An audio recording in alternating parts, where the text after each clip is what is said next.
Hello and welcome to the Just Another Castle podcast. I'm your host Matt, and with me this week is our pro gamer Mike. Pew pew pew pew pew. Oh shit! Pro gaming earlier. So pro. So pro. He hit all those pews and things. The pews and the boo-boos. Exactly. Michael Winslow over here. This is his real name. What? And we also have our retro aficionado Unoclay. Little GB for y'all. Little Ghostbusters for the Halloween season. Yeah, we'll take that down. We'll take that down. All right, that's great. Yeah, I've been playing the old new remastered Ghostbusters video game for Halloween. So That's Nice. Yeah, it was a Right. pretty good game too. yeah, I enjoy it. It's not new at all. I heard it was alright. Yeah, it was on sale for $9. It's way worth $9 if you're at all curious. I don't know if the sale ended after Halloween, but like if you want to play, if you like the Ghostbusters at all, the real meat of it, it's one of your standard guided adventure games that you're just kind of like, going through a mission, and then there's not a lot of like deviation at all. It's like go from point A to point B, get all the ghosts, next level. But like they made the ghost trapping really fun, and the graphics are like really cool for the ghost trapping, and that's like what you're there for. I realize when I'm playing it, I'm like, all I'm really here for is like catching ghosts, and fighting Stay Puft, and they nail that stuff. So it's like, it's in no way a revolutionary video game, but it looks like when you're catching the ghosts and the trap opens up and like the graphics kick in, it's like you're like, oh man, this is awesome. This is like playing the movie kind of. It's pretty cool. Yeah. So And I if heard it's from I heard from other fans that it was basically like what they would have wanted out of Ghostbusters 3, since that can't really be made anymore. So Yeah. You may not have gotten the movie, but at least you got something that's as close as you could have gotten with all the actors. That's obviously. exactly why I wanted to play it. It's got elements of the lost Ghostbusters 3 script, and they did all the voices. The voices is number two reason to play it, or number one, depending on your perspective. It's all the real voices, and it's pretty funny. They get the repartee correct, like being snarky to each other and being nerdy and making comments on the ghosts and stuff. It's very guided, like half a movie, half a video game kind of experience. But if it's still on sale, you shouldn't even hesitate. You should download it and play it at least a little bit. It gets a little repetitive, but I'm enjoying it for what it is. It's like, hey, it's the Ghostbusters. Can't go wrong. Exactly. Anyway. All right. So we'll start off with what we've been playing and then talk about the Direct Mini and whatnot.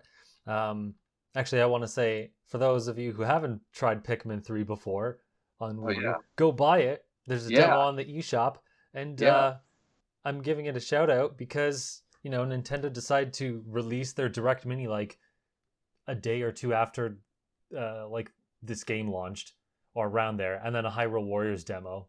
So that basically like took all the wind out of it. And then they post like some cute Pikmin gifs, and it's like, that's not going to do anything now. Yeah. Way to go, guys. Yeah. You just had to wait, and that was it. Shooting those poor little Pikmin in the foot once again. Exactly. That's like when Futurama used to get preempted for football every single week, and then Fox wonders why Futurama's numbers aren't good, and they cancel it. It's like, what did you think was going to happen if you try to run the funniest cartoon show ever at the exact time every week when a football game is going to like cancel it? Like, what did you think was going to happen? First off, Futurama's only good Comedy Central. The first 4 seasons only have good. I agree that the first 4 seasons are the best part. Absolutely. 100%. No, mediocre. But they have How really dare you? those that are good are gold though. But in my opinion, I think Futurama really benefited post movies. I think the Comedy Central post movies Futurama is really good. That's when I actually was like fully in love with it. Huh. So I kind of feel the opposite, because I guess we won't go on a tangent for too long, but I feel that I'm guessing it has to do with budget, but after the movies and when they went to I forget, some streaming service, whatever they did, Comedy Central. After that, they didn't really involve as much of the cast anymore, which is what I liked with the originals, where everyone makes an appearance in some small form, whereas in the later seasons they kind of didn't. They focused on like 3 characters at most, and then the rest were kind of shelved. And then I thought it was too much like we've been gone too long, so we got to make jokes about everything that's happened till then. But Yeah. that's not really like why Futurama was funny. It was like making fun of how current things would be warped like 1,000 years later. Yeah. So it's like, oh, this weird thing is like even some weird things like Leela saying axed instead of asked, which is like clearly wrong, but you know, a little thing that's lost over time, or shoot, little things like that. I can't think of the others at the moment, but like I think that was kind of lost. Just later. to be clear, Matt, you're agreeing with me. You think the first 4 seasons are the best part, and then it goes downhill.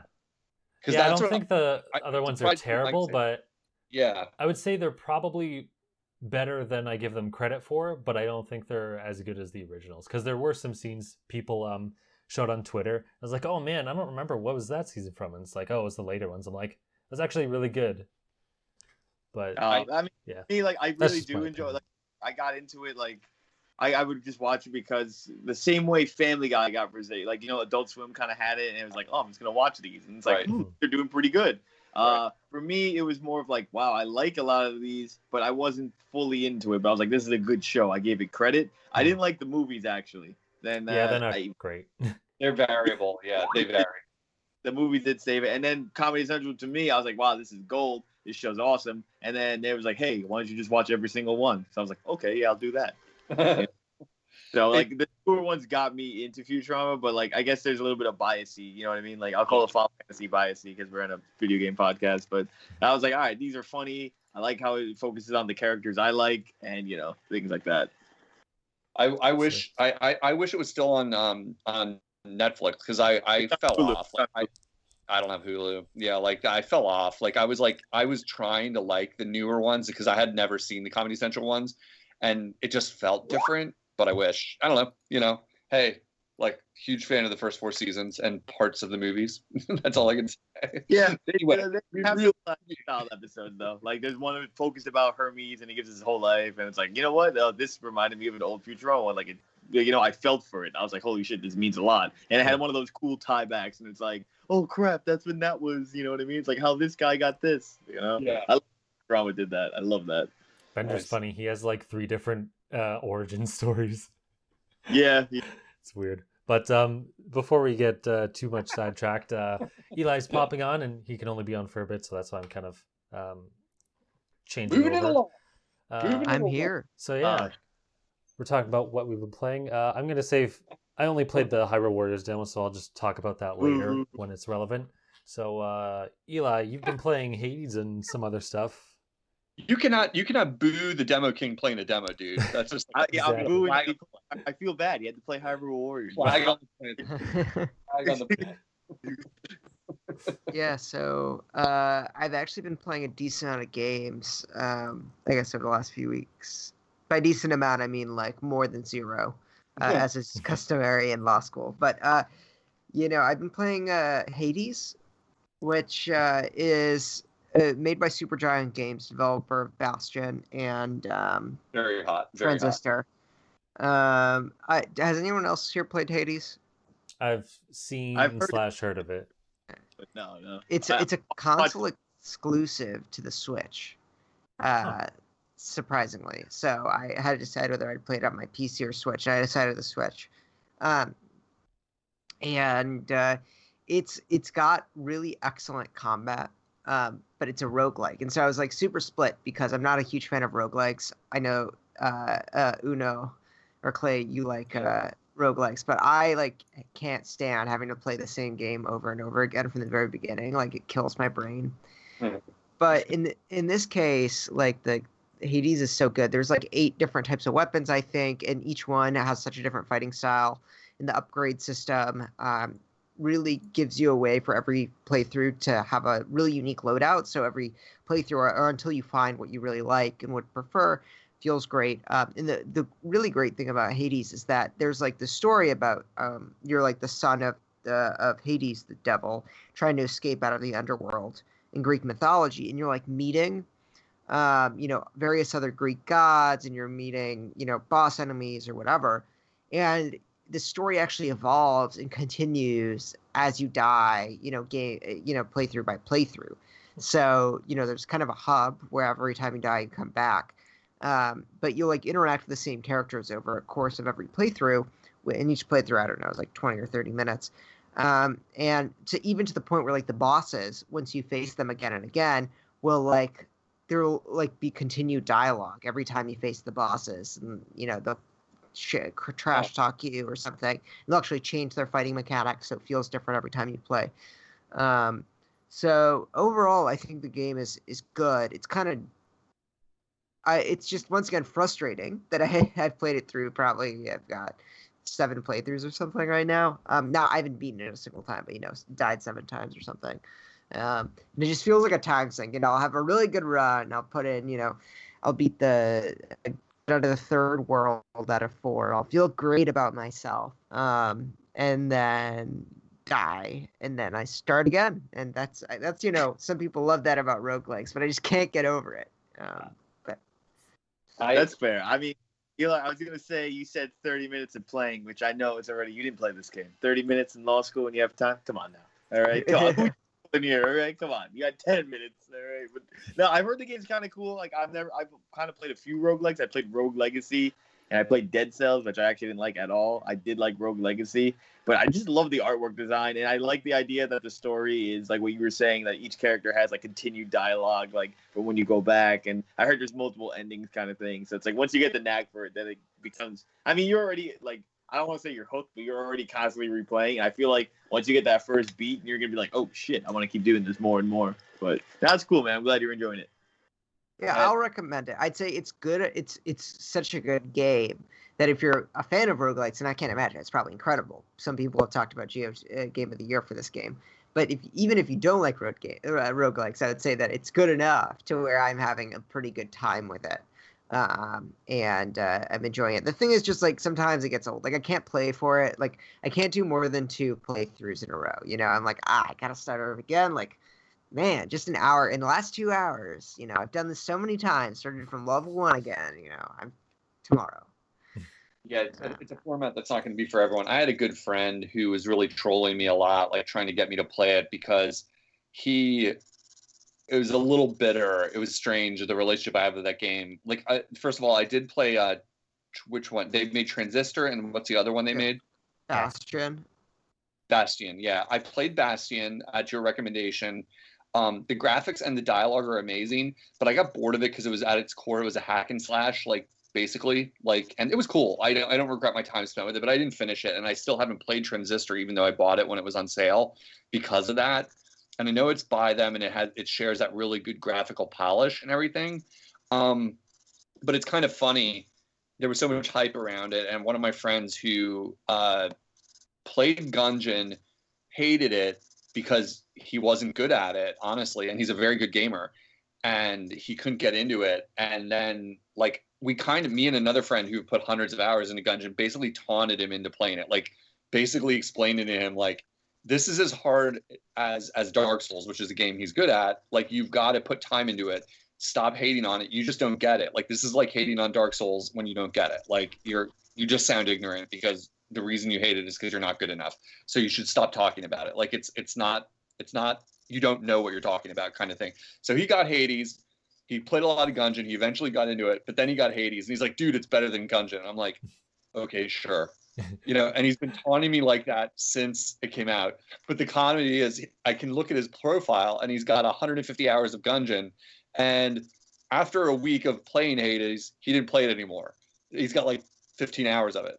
So I'm like, I'm not even going to touch that, because I'm just like, okay, you spent like multiple text messages telling me how I need to play Hades, how it's so good, and isn't it strange you're not playing it anymore? Like, that's just I just can't help but notice that. But if I'm not mistaken, it's to the point of the Hades game. It's kind of more of an RPG, right? It's a little bit RPG-ish. It's got like, yeah, it's like a multi-layer. So there's like certain things that do carry over from round to round. As some roguelikes have that quality. So like, yeah, there are some things. You can upgrade yourself so that you get like 1 life. If you die, you kind of get like 1 revival or something. You can upgrade other things. And then there are other like sort of upgrades that are just run specific. And you can kind of like, once you get the hang of certain like qualities, like certain upgrades you really like, you can, because like each Greek god will give you like a different type of upgrade that you can then continue to upgrade throughout your run. So if you find something you like, you can actually kind of like buy items or turn on items that'll increase your chance of like drawing upgrades from those gods, so that like you can kind of roll the dice in your favor when you're going through your run to get the upgrades that you like. So that's why, like, yeah, you definitely can get further and further each round just off like get your weapons getting better and the way you upgrade your stuff. In terms of the combat, though, is it more like an RPG or is it more action? No, it's definitely action. It's not like an RPG, but I would say it's not hack and slashy like Bastion. I'd say you definitely need like there's a lot of more strategy involved. I would say in the moment to moment gameplay. Interesting. Yeah, I'm not like there's so many good roguelikes and roguelites as it's been like become like kind of trendy to call them because it's not a full rogue like so roguelite is I think the genre that nerds would want to call it. But anyway, I have so many backed up that I want to play, including Dead Cells that Mike said he doesn't like that much, and Nuclear Throne and other games like that. That it's a little further down my list. I mean, it's hard to take your review from me, who's probably the biggest fan of the genre of the four of us, and like evaluate it because it's like you're like semi into it and semi you just don't like the way it works. So yeah, that's interesting. It's probably why I had the appeal, because from what it seems. Oh, sorry, you cut out for me. No, sorry about that. Yeah, I was gonna say I think Clay, you're more the rogue guy here, but I think for me, the reason why I like I kind of like Rogue Legacy a little bit more because it reminded me of classic platforming. It was like Mega Man meets 2D roguelike platforming. So it was like, oh, I died, but I'm gonna come back, with new equipment, and I know how to attack this boss. And I kept going at it and at it again, learning a boss's pattern. But it's like with Dead Cells, I never really got that vibe. I just felt like there was like way too much going on. Like I'd rather have my roguelikes be super simple, like. Dead Cells is famously super complex. Like I know that from other people who've recommended it to me. It's like a very time-intensive game. So. Yeah, it's not what I was expecting. So like that's why I didn't like it. Yeah. I don't know. I'm curious. There's been so much hype around Hades. The thing that does keep me from like being more interested is definitely my experience with Bastion, where the game is so polished and so beautiful that it was funny that like I couldn't believe how quickly I got bored of it. Like where I was like, this game looks so good and it's so well made, and I'm a little bored of just hitting stuff. And I can't deny that that's leaking into my view of Hades, like whether I'd want to play it or not. Like, because it looks so good. Yeah. That's why I think you'd like it more, because every run you really do have like a unique. There's so many different weapons, but also upgrades, and so many that really create unique builds for every run. Yeah. So I think it's more interesting. The one thing I get frustrated though with the roguelikes is that I think I'm actually, or with Hades, I think I'm actually like pretty decent at the game. I got to the 3rd out of 4th world on my like 2nd or 3rd run. But the problem is that like I almost would prefer that I'd be dying quicker and like get the run to run upgrades, rather than making it in much further each time and then like losing all that progress and not getting as much, I guess. But...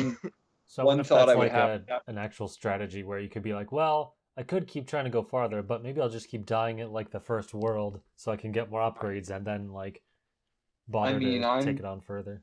I'm far from the world's expert on the genre. I'm far from it, but I would say this: most good design of that sort of game involves background stats managing that's going on against you that would reward you better for doing better. I mean, basic game design, like it's not going to reward you as heavily with good drops or good like random elements of the game in your next run if you're only spamming like restarts. I mean, it might, because it would be like some built-in like easy feature. It's like, okay, this person's not very good at the game, let's give them better drops like sooner. But if it's a well-designed game, I would propose the game is going to take into account how well you're playing it. And it's going to, because Gungeon that's people's barrier to entry. It's like you have to put 100 hours into it before you start getting the best drops, because you have to prove you can earn them, basically. Like, even worse than Monster Hunter. Just give it 100 hours. Oh my gosh. worse. Like it's way worse. Like where it's like that back end of the game is more fun because you start. Well, I mean, most video games are designed that way. It's just a little more overt when you play roguelites and stuff because you're like it's so in your face because it's kicking your butt right bad, and you have to face the fact that you're a level 1 again because you didn't survive long enough. But interesting. I'll take it into account. Thanks. Like I needed another person to tell me about it because my friend has just been frankly just annoying about it. Where he's like, "It's better than Gungeon. It's better than Gungeon." I'm like, I think you're just trolling me because like you're not very good at Gungeon. Like honestly, I think you just want to be able to say that, but it's all good. Also, I did beat Dragon Quest 11. So Nice. yeah, I guess I've been doing a decent amount. That was like my semester-long project. That's like the only other game I've played this semester, and I just finished it. And it's really good. I actually didn't play the Switch version, so I don't know how the special edition, the upgraded version is. Played the original PS4 version, but it's it's really great. I'm always surprised how such simple stories, like hero amnesia, doesn't know what happened to him, whatever, goes and saves the world. Like literally the same RPG story. How it can be so like captivating every time you play through one of these things. It's in the gameplay is the same. It's like turn-based RPG, and I'm still like hooked on all these. I mean, that I don't play video games for narrative, so when you say that, like to me, it's like not that surprising because like how many video games are just get guns, shoot everything. I mean, like it's like that is 50% of video games at least, and it's like it's still fun. It's just like, well, it's different kinds of shooting in this game, It's like it's different kinds of shooting stuff. So, but there's rideable slimes in this one. Yeah. It's true. That game was very, very well received, so I'm not surprised to hear you say that. Like, I have not played I call it Dragon Warrior because that's how old I am. I haven't played a Dragon Warrior game since the 80s when I played 1 and 2 on NES. And oh my god. that will be the last time I play one of those because they are so boring to me. But I used to kill blue slimes with the best of them way back when I was a little kitty. But yeah, I don't know. Like the only way I'm playing a Dragon Quest game these days is if I'm playing Smash Brothers and I download the DLC. That's all I can say. Eli, you said you played the Pokemon DLC. I just started up Crown Tundra, but I haven't like really gotten anywhere in it. But have you played that part of it much? Yeah, I missed the first DLC when it came out in the summer because I was really busy. But I ended up playing the first and the second one like all at once. Nice. And so the first one is the Isle of Armor. I think it's pretty bad. Like for like a $20 piece of content, it's like 4 hours long or something. There aren't that many like cool. I mean, it's like more Pokemon, but like I already caught all of them, so I was actually looking forward to the content, not like the fact that you can catch more Pokemon that should have been there in the first place. So, I thought the first Isle of Armor. Did you play it, Matt? I thought did. It's really I was kind of expecting like you're gonna get basically an extra gym and then whatever else around it, but it didn't really like it kind of did, but it didn't really feel like that because there's like the first time I think you fight the gym master, you might have fought a couple of trainers, and then like the quote unquote like tower, which I thought was going to be like a gym worth, was like, yeah, I don't know, you fight 3 trainers and then the same guy again, and I think by the end you fight him like mustered like 3 times or 2 times or something. I was like, yeah. But the Crown Tundra is cool. Like, I feel like it's, with all the legendaries, it's what you do. If you want me to be happy about things, just, put fucking 40 legendaries into a game. It's going to keep me busy for a while because it's like there's so much craft to get. And these Pokemon are actually worth something, unlike like the stupid, I don't know, Pidgey that they put in the first expansion pack. So, it's pretty exciting. And the storyline's a little more ambiguous. It's they give you open world rather than it go A to B to C. It's actually very much more open worldy to discover the legendaries. And so I like it a lot better. What do you think so far, Matt? I haven't like really gotten into it. I only played like 20 minutes of it, but I am more interested in it just because they have like actual new Pokemon with the regional variant birds and some of the new legendaries for this region. So, because I've already caught technically the other legendaries for like my decks on Pokemon Home, so I don't even have to do the Dynamax stuff. I probably will a bit, but yeah, I'm more interested in like the new Pokemon they added. I'm checking that out. Why doesn't anyone ever ask me what I think of the Pokemon demo or whatever? Yeah. When was the last time you picked up a Pokemon game, Clay? When was the I like first? playing this good time. Yeah, I played that Pocket Monsters with my Dragon Warriors. He's like, oh yeah.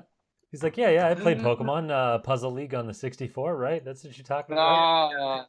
No, I played the only Pokemon game I ever played is the one with the camera and the microphone on. Oh my N64. gosh, I was gonna say that too. Oh, I thought They're making a Pikachu. new one. Good job, Clay. At least you did something relevant and urban recently. It was boring. My review is it was boring. Well, Clay, you'll be in luck because they're making a new Pokemon Snap game just for you. Yeah, I can get my microphone out. Oh, I sold it. Shoot. Oh, I think he played Hey You Pikachu. Because that's the one with the microphone. I don't think that's the right one. It's where the microphone is, and he's like, it doesn't work right, and you're like, go over there. He electrocutes you for no reason. Yeah. Yeah, that was a weird game for sure. Yeah, I give it an 8 out of 10. Yeah. Anywho. Nice. Just got to play some games in while you're busy in school. Yeah, I'm glad that I was able to debrief because I won't touch a video game till actually I'm lying because Thanksgiving break is coming up and the PS5 I've got pre-ordered. So, nice. But nice digital or regular. The regular, but nice. I thought I had regular and I have a digital pre-order and I'm like, oh, I'm gonna have to sell this. And this is gonna be kind of funny, but I'm paying for my PS5 with a political bet I made. Like a big bet I made for Joe Biden. If you think Eli, if you think you've won that bet, dude, you better walk it back, man, because the Supreme Court is going to be involved in this, man. I don't. Let me go ahead and knock on wood. But right now it's looking very good. I don't think you should collect on that bet yet, dude. Honestly, I'm walking around every day assuming that bet might go south, dude. Like I'd say either way, the point is, are you going to be able to collect before it releases or not? That's all that matters. Before anarchy. No. Yeah, I guess I made it on the website Predict It, which does most of the political betting in the U.S. So theoretically, if I can collect, then that'll pay for my PS5. And if not, then might have to wait to buy one for a while. Well, what would be the game that you would play first with it? Because I don't know how many games you're getting for it. I don't know, either Spider-Man or I don't know. I think I have 3 games pre-ordered: Spider-Man, Assassin's Creed, and Little Big Planet or Sackboy's Adventure or whatever they called it. So, wait, does anyone else have a PS5 pre-ordered? I don't. Yeah, all digital ones. So that's nice. The old eBay. You know, I need a disc, man. How am I supposed to play Sackboy's Adventure? Okay. Your PS4, man. Free if you have PlayStation Plus, by the way, Eli. So you'll have a free game when you hook it up. Because Bugsnax is free only for PS5 people for the first month, but PC and PS4 have to pay for it. See, that's wild. I get to play Bugsnax, which is apparently banned in Saudi Arabia because bugs aren't kosher or something. I don't know. Ooh, I mean, that might be game of the year, and they're missing out. So it feels bad. Oh man. All right, so I think we'll move on to Mike. What have you been playing? All right. So I finally got the Kingdom Hearts 3 DLC. It's called Remind. Now it's supposed to be you're supposed to rebeat the end of the game, which I was like, yo, I paid $30 to replay the exact game I beat, except now I'm OP because I got everything because I got my plat like a year ago or two, whatever, a year and a half ago when the game released. And I'm like, this is stupid. Like, you legitimately fight the same bosses and all that stuff. And they're like, oh, well, you can play as the other character now. And I'm like, why would I do that when my character can kill these bosses in 3 seconds? So I was like, this is the biggest scam of all time. So then after you actually rebeat the game, then they unlock the hard bosses and all that. So you have to fight the real organization of 13. I killed 11 out of 13 so far over the last like 2 or 3 days. About 2 days. I'm on the last 2 now. So I've been doing that. It's pretty good. I mean, it's not worth $30, but I mean, I love Kingdom Hearts the series. I still think 3 is kind of Mick ass, as in layman's terms.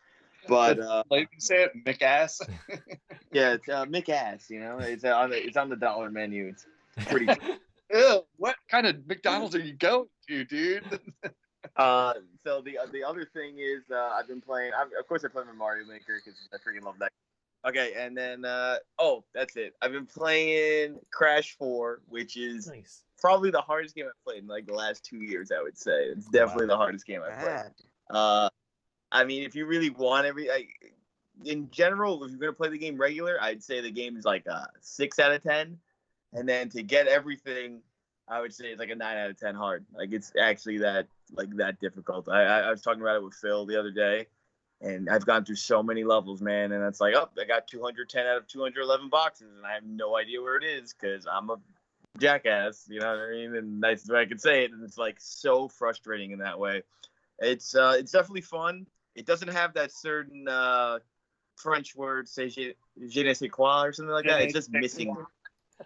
Yeah, it's just missing that, that magic. That for me, Crash 3 Warped is my favorite. Crash 4 is a really good game. Honestly, if you have a PlayStation or if you enjoyed any of the Crash games ever or just platforming in itself, I definitely recommend it. But I don't know. The things that they changed, the things that they add. One, they kind of added way too many things, and the game runs actually higher than 1080p. It actually runs 1440p, which is a cool fact. I didn't know that until I recorded it, and it was like, hey, this thing's 1440. But a problem is, one, the boxes aren't really vibrant. You can't tell because they blend in. They use the same dynamic lighting, and I'm like, I can't find these boxes sometimes. Just out of general, graphics are too good, or it doesn't stick out. And then the other thing is, they decided to add. Oh, you go on. I was gonna say, I've noticed someone else was I watched a review or something, and some of the boxes are if you drop down a ledge, it's on the ledge behind where the camera is. So it's if you drop down a ledge, you won't see it, and it's on that level, and you have to go get it. So it's that's kind of the kind of garbage moves they pull. But yeah, it's a cheap way to extend the game. Okay, there's 2 cheap ways to extend the game. One, they added. So what I was going to go on is kind of what Matt was saying was the game is Crash Bandicoot is known for a fixed camera. Everyone's fixed camera platform. You run towards the camera or you side scroll. But this game, they have a little bit of extra. You can nudge the right stick, and you can kind of look slightly ahead or around. There are so many hidden things that way, and it's so unnatural. For me, playing Crash, I actually like Crash Wrath of Cortex, so playing Crash 1 through 4 and all that, the camera is not supposed to be there's some extra stuff over there. I'm like, no, they show me what there is. I possibly find secrets or alternative paths. But this game, you're supposed to actually do that. It's the most unnatural thing. And it doesn't make the game terrible. It just kind of sucks, I feel like it hurts more classic players than new players. Other than that, I think the challenges are fun. I do not like the idea where I don't like the alternate characters. I actually only like Dingo Dial. I think he's the only fun character that out of Tanya and Twana or whatever and Cortex. Cortex is the worst of them all. But yeah, it's just something about it. It's a great game. Definitely a great game. I do recommend it. However, get ready to put mad hours into it. I still haven't 100% of it, and I actually burnt myself out. So I'm just I'm playing everything else. So what's going on with that? Other than that, let's see. Just trying to think. I feel like I played some other stuff. I'm doing my regular Super Mario World hacks and Mario 64. I don't remember the last time I was here, but I did a Mario 64 randomizer. I wanted to do Ocarina of Time and Kingdom Hearts 2 randomizer because I think those are kind of cool, interesting, and a fun way to play a classic game or a game you like in a new style. I've always heard Link to the Past is the best one, but I don't really have the nostalgia for that. For me, that's a Game Boy Advance game. That's how I know Link to the Past isn't really my thing. But I did Battletoads. I got everything in that game. That game was dope. And yeah, I think that's about it for me. Nice. Yeah. No questions about Battletoads. Wow, you guys are evil. All right. Well, you're talking. I didn't understand. Are you talking about a new Battletoads, or are you talking about like a randomizer? No. New Battletoads, the one that came out. Yeah, I vaguely knew it existed, but since I don't have a console to play that on, yeah. Like I didn't know what to expect. I mean I love Battletoads. I beat the original Battletoads, but I didn't beat the Genesis one. I beat the SNES one, and I replayed the NES one, and then I beat Battletoads and Double Dragon. But then when I got this one, I was like, is it gonna be as good, or like our arcade beat 'em up still good? The thing is, the writing is really good in this game, and it's not just a beat 'em up. There's only like 5 beat 'em up levels. There's a lot of like alternative stuff, and it's really unique and really funny. It's just the game is short, but if you have Xbox Game Pass, obviously it's free. Like you have to pay for the Game Pass, but it's not like you're buying the game and all that. And right. I definitely recommend if anybody has an Xbox Game Pass, try it out. Obviously, it's a 3-player game. It's the best experience you can get, but it's really fun and it's really short. So, yeah, I mean, like I like anyone of my age have fond memories of original Battletoads, no matter how hard and insane it is. Like I actually don't own it. I must have borrowed it from someone when I was a kid. I have Battletoads and Double Dragon on SNES, which I don't like that much, but it's all right. Like I need to get a copy of original Battletoads and play it again, because I know it's notorious for being insanely stupid, hard, unfair, especially in the rocket bikes and stuff. Yeah, I think I got past that stuff when I was a kid, honestly, but I'm not sure. Like, I you know how it was when you're a kid. You got one game, you're gonna play it. I just got to get a copy of it and see if my memory's wrong about that, or if it'll be wrong. I'm telling you, the wind tunnel with the first ones are pretty easy. It's the second jet bike one actually ridiculous hard. Yeah. It's in like a volcano, like lava area. That is mad hard. But like the one is got internet like meme. Like it's not as hard. You're gonna look at it and you're like, this wasn't that bad. But when you get to the next one, then you'll start sweating. Right. Yeah, I don't think I ever beat it. That's what I like. I can't remember. It's it's literally 30 years. So I'm like, I don't know. Like I gotta get a copy sometime. It's just one of those ones I know is pretty good. So I'm sort of saving in the queue to collect it sometime again. Get a copy of it and mess around with it. It's classic. Oh wait, I wasn't here for the 3D All Stars one, but anyone else disappointed? I can't play them. I think I like Mario 64 is better on my N64. I never liked Sunshine. Is that because the camera? Because I heard they only like recently updated it, so 64 you can have I think they had it inverted automatically, and now you can have it like regular. Yeah, you could have it. You could choose if you want it regular or inverted. I mean, it's not bad, but like again, it just goes back to like the point. It wasn't really that was doing it for me. Like I've come to realize, and it's what I said with why we can't have Galaxy 2 either. It's like Galaxy is the best version of that, but you still have to play it like it's a Wii, because I'm just not in.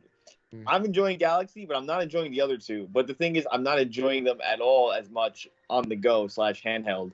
Like I think all right, but I feel like Galaxy is better if I play it on my TV and I use my Wiimotes as pseudo. I mean, my Joy-Cons is a pseudo Wiimote nunchuck kind of thing.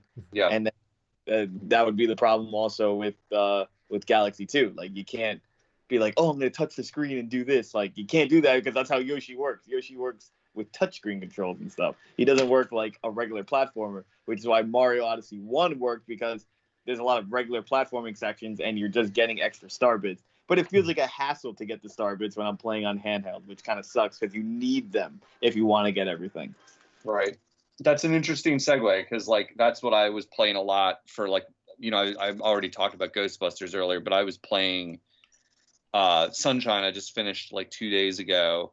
Not 100%, because I'm not going to deal with some of the bullshit that it makes you go through to get 100% in that game. And I've already done it when I was younger, like back when it came out originally. But like, I want to I know Mike's going to jump on this. Like, I'm not in any way walking back my love for Mario Sunshine, but I can see the flaws with it now better.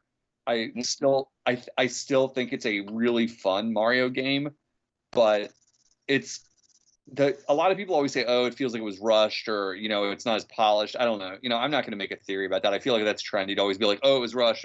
That's why it's not as good. I don't know. I'm not going to pretend to be able to tell.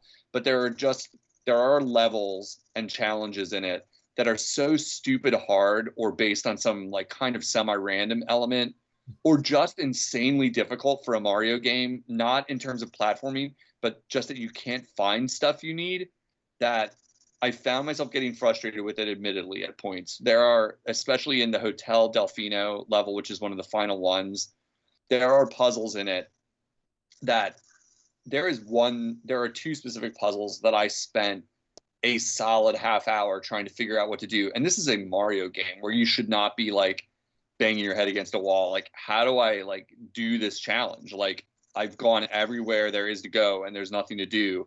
And I'm just running around the level and having to end up Googling like how to solve a level I solved like 20 years, 15 years ago, whatever, when I played it the first time.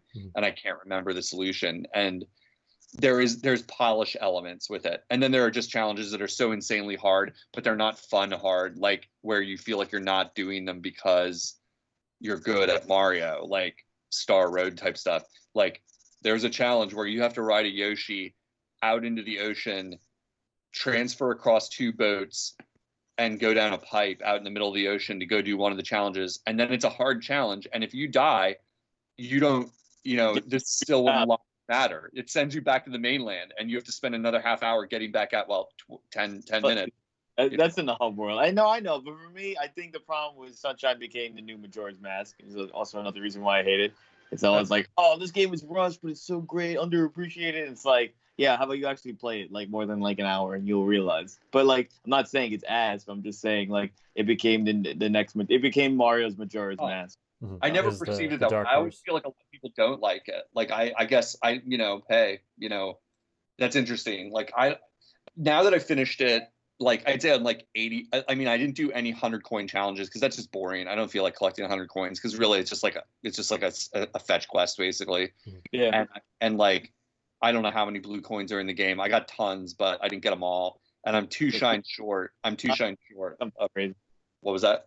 I think it's like 200 something. I don't remember. Yeah, I got like 120, 130 without even trying hard. So it's like, I figured there's a lot, but like, I'm just done with it. Like I finished it, saw the credits roll, and I have two shines I think I only need one shine. And then that hub world one that you're talking about, like the Yoshi one, I'm just not going to do it because like I'm having fun at the point either. Like, that was the thing. I kind of like lost that like mindset recently too. I was like, oh man, I'm not having fun. It's because freaking, you know what I mean? I'm like forcing myself to do some shit, and I'm like, I had to take a break, like take a step back and stuff. Yeah. That's what Crash 4 did to me. I was like, I wasn't enjoying any game because I was forcing myself to get like all these gems and stuff, and it sucked. Like it sucked out.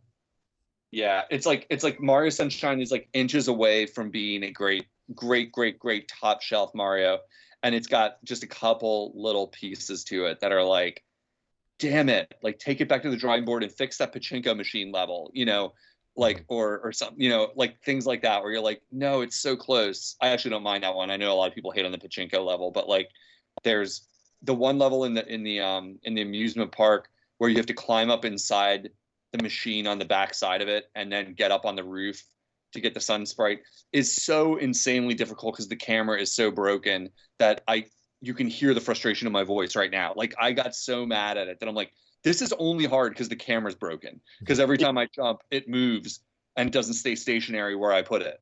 And it's like, and now I can't see because the camera's behind a wall and I'm trying to jump through the air onto another platform when the camera moves. And that's the kind of stuff that like knocks it down a couple pegs where you're like, this definitely is a good Mario game with an asterisk that people should know going into it. Like, don't kill yourself over trying to figure out how to solve Hotel Delfino. Just like Google it and then play the other one, or I did not. I didn't start Galaxy. I'm going to start Galaxy a little bit, and I don't feel like really playing Mario 64 again right now because I just played it on N64 last year. That's the worst version of it. Like, that was the only other game I played. You reminded me because you said that. I played all of Super Mario 64 DS recently.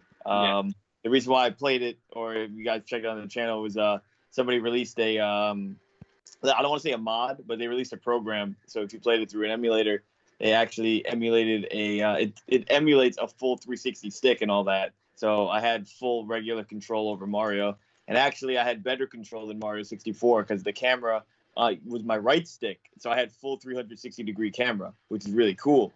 So that was like the first time I'm ever playing a Mario 64 game with, a free range camera.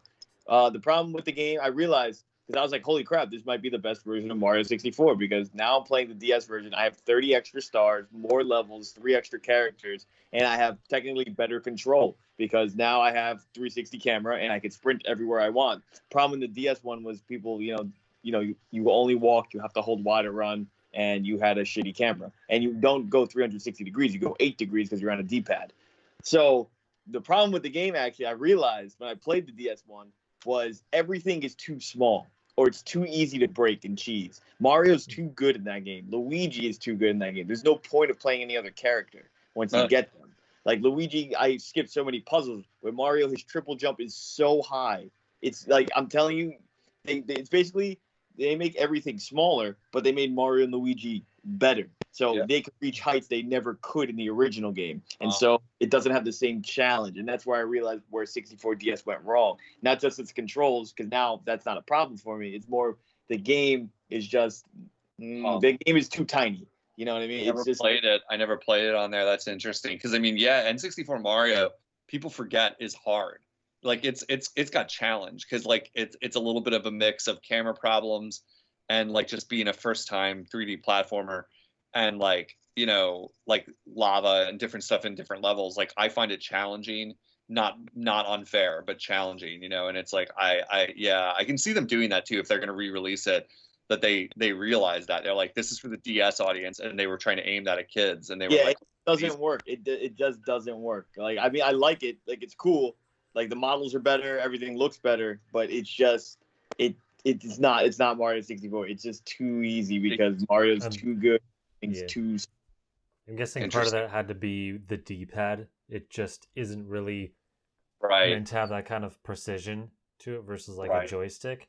So it's like, well, you can go in 8 directions, and it doesn't really, you can't really move through them as well as like a joystick.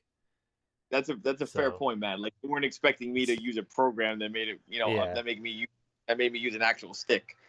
So it's like, this guy has perfect regular Mario 64 controls in the DS version of the game, and it's like, oh, okay.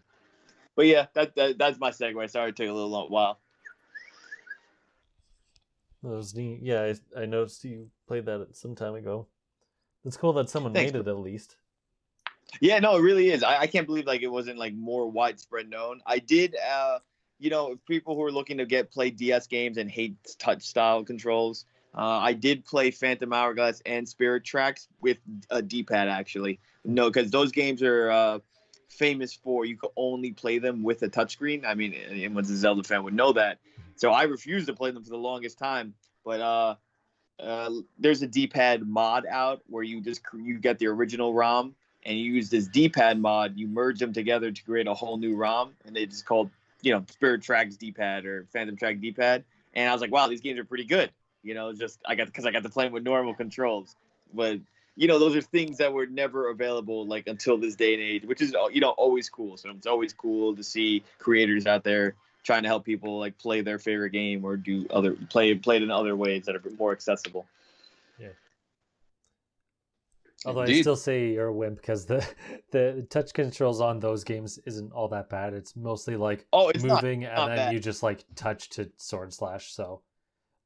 Yeah, but it's so much nicer. Moving a D-pad, sure. It's wide and freaking slash. I'm like, ooh, this feels good. There wasn't really a reason to use touch controls other than they had it. Mm-hmm. Like, it was mostly just, I think, drawing on the map and then, like, the boomerang. Like, the boomerang is really the only one that actually needs it. I think the rest were, like, just normal. The boomerang is really cool. I actually like that. So the cool thing, I don't know if you guys ever use the DS emulators, you can use your mouse for the touchscreen. So it's nice. Like you can use your right stick. We also have to hit a button. But so it was like anytime I did do the boomerang thing, I just use my mouse, drag with the way I wanted, and it's like, yo, this is awesome. So like I think it's cool. I think there's a fair chance for DS games to like kind of exist in that emulated like future kind of thing. Like obviously you should own the game, guys. I have a crappy ass Phantom Hourglass. I just never touched it ever until I got this. So nice. Unoclay, did you play anything else or We can leave it there. We've been going on a long time. Sure. I've played lots of other things, but yeah, Ghostbusters and Mario I talked about, so that's good. Cool. So let's head off to some. Yeah, but the Hyrule Warriors, we want to know how sleepy it made you. I'll get to that in a minute. One other thing I wanted to note was there's a rumor that Level 5's future games might be Japan only. It comes from Game Industry, that's a website, saying that the North American and other international offices started closing down last August, so like a year and a bit ago, and that apparently there are currently no concrete plans for any more Level 5 games to be released outside of Japan. So in terms of North America, that's mostly like the Professor Layton games, Ni no Kuni, which there's only like technically 2 games anyway. Yokai Watch, and I don't know how popular Inazuma is. Probably not so much in North America. I'm sure in Europe it is because it's a soccer game. Okay, well, I mean, Yokai Watch is really big, but bigger in Japan. Ni no Kuni has an app game coming out only for Japan, I've heard, but it might come to America or Europe or whatever. I mean, most phone games go worldwide, but Professor Layton hasn't had a new game in what? Non-app game. Actually wrote it down. The Layton series has only had 1 game in the last 7 years, while there were 8 games in the previous 6 years before that. Whoa, so that's Lady Layton, I presume? Yeah. Okay. What? Lady Layton is 7 years old? Are you kidding me? What? That's crazy. No. I think it's just the only game of the last 7 years, right? Because there was a break in the middle after the last Layton game. Now it was ported to Switch, and it's on mobile devices, right? So I don't know. I'm super disappointed. I love Level 5 games. I've played a lot of them. Ni no Kuni and. I mean, Yokai Watch seemed like it was going down. The first one did pretty well in America, and I think the second one did okay. So it didn't look like it was doing great here in the U.S. And in Japan, it's past its prime. Yokai Watch is still sell decently, but from what I understand, it's not nearly as much as of a behemoth as it used to be. Yeah. It's just unfortunate. Like, I guess other than that, we had Ni no Kuni 2 here, 2 years ago, something like that? Yeah, something like that. I mean, it didn't do that well anyway, but, granted, a lot of people knew that Studio Ghibli wasn't helping on that one like they did for the first Ni no Kuni. So it was like that could have affected it, like it didn't have that same hype behind it. But, I mean, Professor Layton's it's kind of a loss, though. I mean, Eli always talked about Professor Layton games. Like, it feels like it's a staple of the DS along Phoenix Wright. We wouldn't have that crossover in the 3DS. But, it's just not as relevant, and obviously we're not buying it. So, if anything, it'll come to EU, and then guess what? We'll just, even though it's not going to. And then we'll just buy it because, what's the word I'm looking for? When you can buy any game and play it anywhere? It's region-free. Yeah. I mean, technically, Brain Age is region-free, but... we still haven't got it. So freaking Europe. I love that game. He likes training his brain for 5 minutes a day. Yeah, for 5 minutes a day. All right, Dr. Kawashima. Yeah, that's unfortunate given how revered the studio is. But we'll have to see. Who knows what'll change? Maybe they'll break for a few years and then come back, or. Still technically a rumor, I guess, but I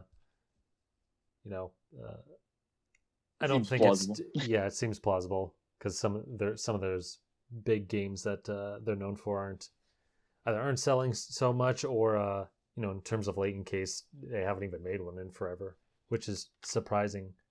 I don't know why that's the case. Did Layton not sell well or something, and then they just blew it off? Well, it was only. There's 2 iOS games. I know this because I was like, I got into Layton finally at last year. Because I was like, Eli always talked about these games and Matt played them. So I totally jumped full ship on Layton. And I played the first 3 or whatever. And I watched some of the anime. But I was like, let me see what's new. Oh, that's why. Because they re-released Layton first one on iPhone. And that's what happened. Because Lady Layton was always on iPhone. There was Layton's brother also on Android, iOS and Google Play Store.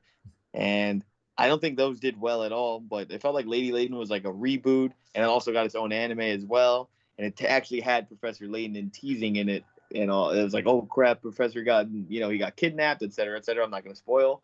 But it just never felt like it was like, I don't want to say real. It never felt like it was like serious. Like it felt like after, I think maybe the third or fourth Layton, like maybe the first 3DS one, like they kind of ran out of steam. And the other thing I was going to say that's important to know is, if you ever looked up like a guide or anything, there's two different guides, because if you play there's three different, because if you play a US one versus a UK one, there's like 6 or 7 different puzzles. And then there's also the Japanese one, which is completely different because, you have to translate these puzzles and you have to make them in 3 different styles to, associate for 3 different languages, grammar structure, all that other stuff.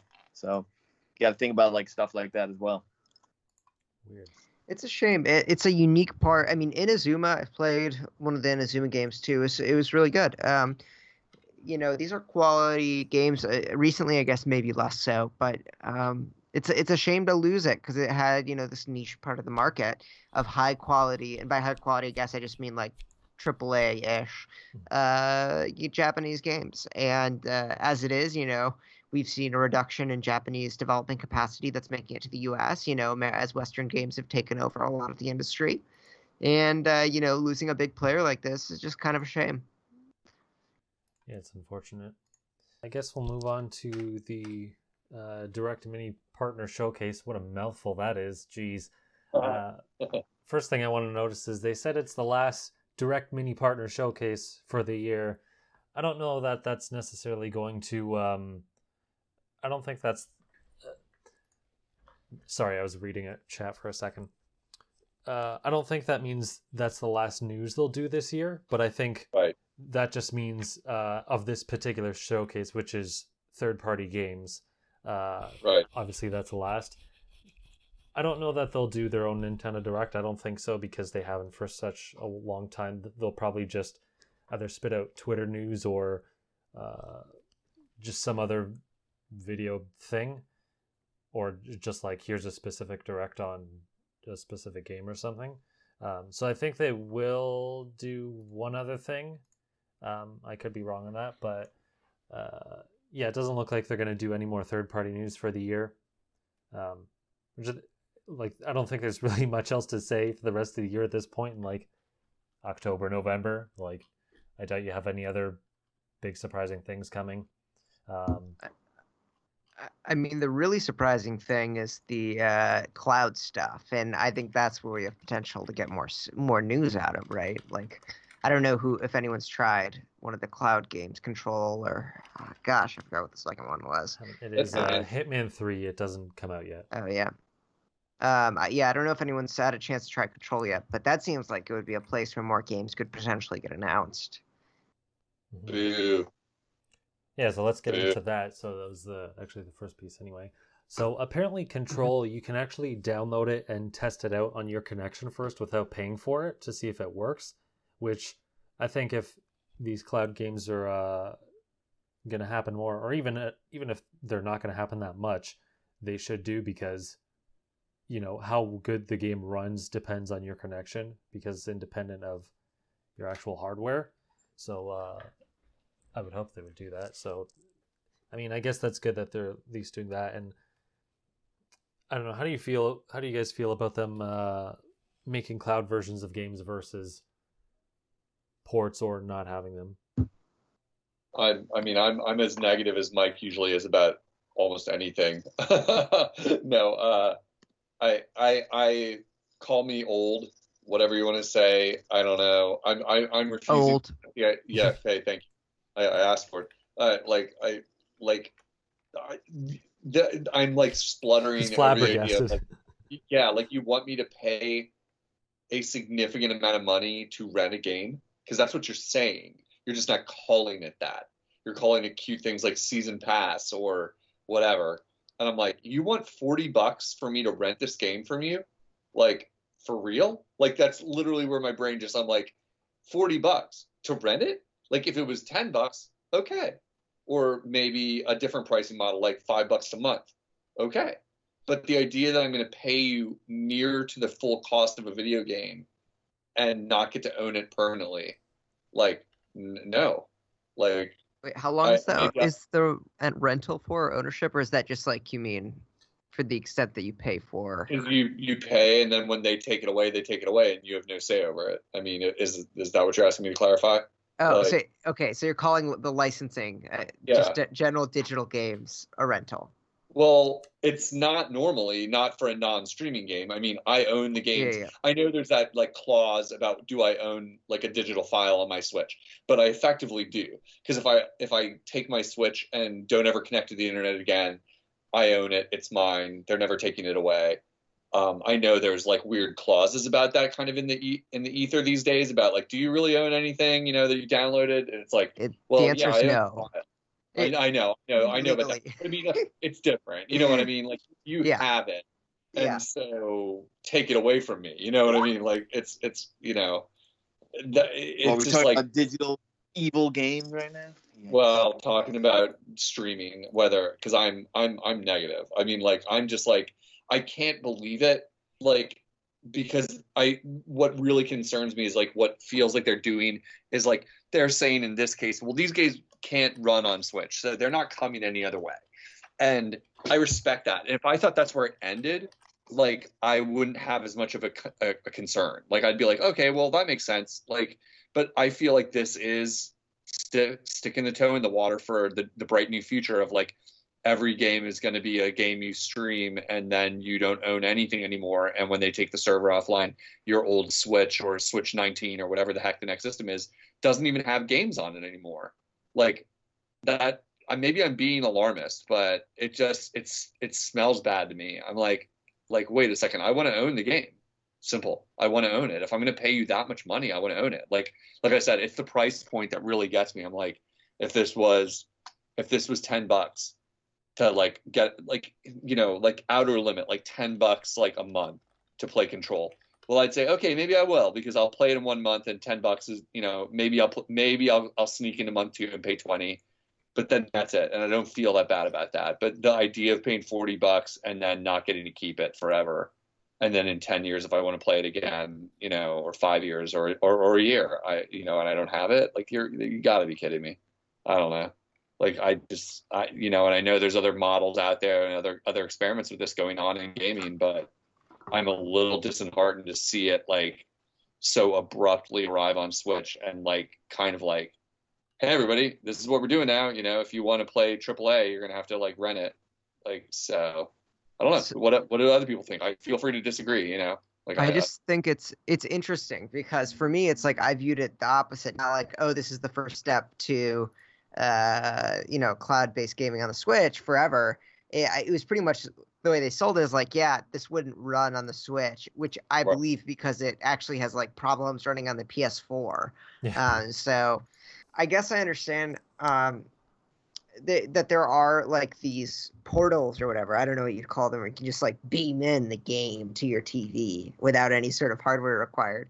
But that market, which I guess is a threat actually directly to Nintendo and PlayStation, not, I would say, Microsoft, because they're adapting pretty quickly to this, is not a path that they want to go down. Like Nintendo has a pretty large stake, as does PlayStation, in continuing to sell hardware. So I think they're actually would probably have an incentive to be really vigilant against moving to an all cloud-based platform. Once again, I think Xbox, they've got their own cloud-based platform now. I don't think they care. They clearly don't care about the hardware anymore. But at least for PlayStation and Nintendo, they have huge incentives to continue having the current regime. Yeah, I guess it's the price point, if anything. Like that's the first thing that goes off for me. The other stuff is maybe me rationalizing my objection. I mean, no, that's not fair. Like I think I fear that that's where everyone's going to push us because they love it. It's like me looking at big business and seeing something like a dark side of it. They love it when you download a game because you can't resell it and you can't share it, and it means everyone who wants to play a game has to buy their own copy. And they love that. And this is another form of that. So they like it in that way. It's like, well, if we and then that's the price point that really bugs me.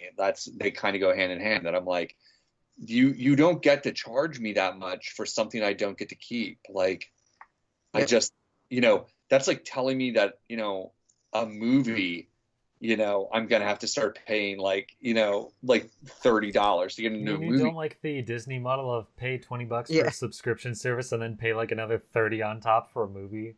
Since I don't subscribe to that garbage, no, I don't know about that, and that sounds awful. They did that with Mulan, and then Yeah. like after a month, they're like, people aren't buying it. Yeah, Clay, what I would say is sometimes these companies have to be dragged through with some sort of regulation. I feel strongly that the government should have a regulation that requires companies to allow you to resell digital goods. I think it's actually kind of abhorrent that the government has not created digital property rights. Because right now, it's all through contract. When you buy a digital game, pretty much the terms and conditions or whatever you sign off is like you actually don't own this product. And I definitely think there should be laws in place that require marketplaces like Steam to allow for the resale. Like allow some sort of 20% commission fee or whatever, the law would have for the platform.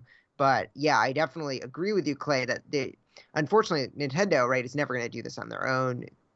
Steam would never do that. They have a stake. Actually, not Steam. Steam doesn't care as long as they can collect royalty. The actual game developers have a stake in not having resell.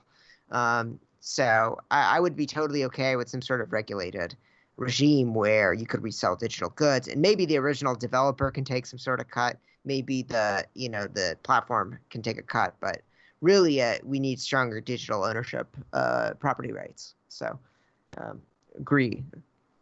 Yeah. All right. Well then. Thank God we're going to be the ones in charge, not the old men running Congress who will get right on this pressing issue of digital rights management, which 80% of those old dudes, they would never know what we're talking about. Okay. Digital game. Well, honestly, this will be the last thing I say before I head out. But this is why, I don't know if you saw after the election, the tech stock skyrocketed because they were afraid if there would be unified Republican control that you would have regulation from the Republicans because they think that there's digital censorship, from the big tech companies could block conservative views. So they were afraid they would get regulation from conservatives because of that. The Democrats, meanwhile, want regulation on monopoly. They think the tech conglomerates are too big and need to be broken up. Facebook should be broken up with WhatsApp and whatever other services and Instagram that they own. So you've got two big parties that want to regulate them in different ways. And as soon as the tech companies saw that it's actually going to be split government, they realized there would be no regulation from either the conservatives or the liberals. So all the tech stocks shot up because they knew there was nothing coming their way. Yeah. That and nothing gets done no matter who's in charge. But I hear you. I see what you're saying. So it's kind of a funny coincidence. Yeah, it is a funny coincidence. Anyway, I gotta head out. It's been really nice talking with y'all. It's been fun. Man. Good to hear from you, man.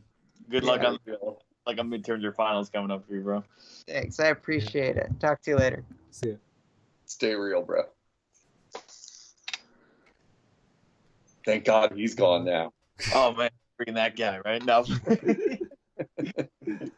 Love that dude. So Matt, you didn't really have much to say about it. Like, what's your take on the streaming of the game? Yeah, I'm kind of like on the same page as you are, where it's like what you're offering, you have to price what you're offering accordingly. And I haven't actually, I didn't even know what the price was because I didn't check it up. And the eShop page online anyway just says free download to like start it. But yeah, $40 is way too much for a game that you don't even have a file for. Yeah. Pretty much That's what you're saying. And I don't think that this necessarily is going to lead to a cloud future. If anything, like it's going to be Microsoft or Google, even though Stadia isn't really doing well now. But like those bigger companies are definitely going to push it if anything happens. Like these couple games on Nintendo really aren't. And I would agree that these games that are getting cloud versions on the Switch, like they probably couldn't really make a Switch version that would both look decent and also play equivalently. Like I think it would just not work out that well. There's games that are less demanding that still have issues on Switch. So this game that's having problems on PS4, like definitely isn't gonna, work well on Switch. Hitman 3 seems a little weird because it's like, really, like, I'm pretty sure there's not a ton of physics going on, like, in Control, so I don't know why you couldn't make an actual version of that. Yeah. But, so that one seems a bit stupid to me. But, yeah, I don't think it's going to be a big trend on Switch to have all these cloud games. I think it's going to be the very few outliers that are actually going to come over. Yeah. And I think companies probably don't want to do like move over to cloud versions as like a default for Switch, because I'm sure it will.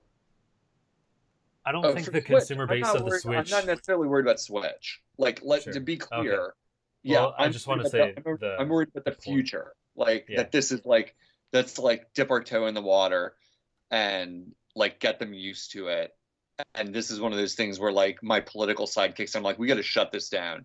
Like, before this takes off, like before you make it normal for us to pay $40 for a game we don't get to keep. Like, Yeah. you know, that it's as simple as that, you know. And the funny thing is, like, I have my breaking point like anyone else. Like, if you told me Resident Evil 7 was like going to be streamable, I might bite, because like, yeah, I don't have any plan to buy a PS5 or a PS4 even, or some other console I can play it on, but I'd like to play it. And it's like, I have a breaking point. Like Control, I watched a video of it and I realized it looks boring to me. Like the kind of game I'd probably be bored of, like after not very long, because it's kind of like your guided adventure 3D world type game with a lot of story. And I'm like, oh, a lot of those things bore me. So that like actually right away, I was like, I don't even think I want to play the demo. Like watching this, I'm like, this just looks boring to me, kind of. And Hitman, you know, shrug. I'm neither here nor there on, you know. Like if someone told me a reason I'd want to play it, maybe, but there's nothing there that grabs me. So it's like maybe I'm speaking out my ass right now, because like when a game I want to play, you know, comes along, then I'll somehow rationalize it. You know, I'll be like, well, $40 is a lot, but I'm never going to play it, you know, if I don't, you know. So I don't know. Yeah. I would say, so a lot of people are like, oh man, digital only future is coming faster and whatever. But, you know, the same people also said, oh man, we're going to not have disc or, you know, people were saying, oh, the PS4 generation wasn't going to have disc consoles, and that, you know, at some point people were saying, oh, smartphone games of the future and consoles are dead, even though, you know, PS4 is selling more than the last generation. Right. So I think a lot of these people who are making all these sorts of predictions are, I don't know, sniffing their farts a bit too much. Yeah. Whether they have stakes in it or not, it just seems like wishful thinking, I guess, on their part, or I don't even know if they want it, but I think they're kind of rushing to those conclusions too much, whether that becomes a reality or not. Because the other thing people don't factor in is, you know, other countries. Like, sure, let's say the United States or North America, everyone has gigabit internet and it's amazing. Well, guess what? If the other countries aren't like that, they're going to have a reason to produce disc-based consoles, because if they can't sell those, you know, digital versions or streaming options in other countries, they're not just going to drop all those countries. Right. You know, even if it's not their main market, they're not going to be like, oh, well, I guess we'll just focus on North America and, you know, screw everything else. I mean, there's like not every new generation, but the last couple of generations, you've seen, Nintendo is opening in China for the first time in X amount of years, or, you know, someone is opening up in some other Eastern European country for like the first time in forever, right? So all these companies are always willing to expand their markets. They're not going to shut them off. So I think the demand for disc-based consoles is still going to be around for a lot longer than people give credit, because they're not going to abandon it unless the majority of the global audience,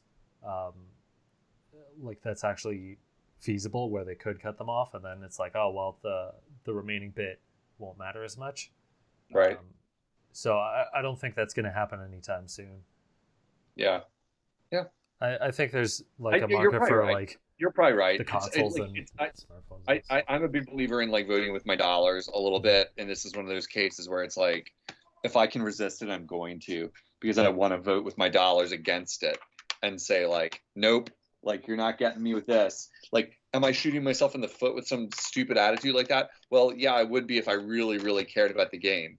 But like in this case, it's not that hard of a sell for me. Like I said, if it was some other game, like if Metal Gear 5 or something like one of the really AAA games that I'm curious enough about that I'd want to play some of it was offered up and they said $40 1 year, and I was like, for some reason, like tempted, you know, then maybe I'd flex, you know, and try it out. Like, you know, like the funny part about it is something that Eli was saying before, like where it's like that, it's like, well, for people who don't like, who only have one option and it's the Switch or whatever to play it on. And it's funny because like I was thinking to myself, but the funny thing about this in a way, I don't think I have a fully formed thought on this, but like fully formed thought, but like that it's a weird thing because you have to be connected to the internet. So you have to be home. So that's going to like right away mean a lot of people don't have any use for this because it's like, if you want to play Control, you're at home. And therefore like this vast percentage of people are going to have another way to play it besides Switch. So it's like the whole point of getting it on a Switch is kind of weird and like limits the market heavily because like, why wouldn't you play a game like that where you can A, own it, and B, it's going to look better, and C, you know, like it just every part of the experience is going to be better if you have to play it at home. You know what I mean? Like, it's like, it seems odd when you think about it that way. You're like, huh, like how many people really are in that Venn diagram of only console they have? Like and that's what's weird about it. I am, but that's self-imposed. Like I have way too many video games to play already. And I probably have 15 video game consoles in this house. Like they just all happen to be old, you know? And it's like, but I have too many games. So I'm in that weird Venn diagram of like people who like would be the suitable audience for it.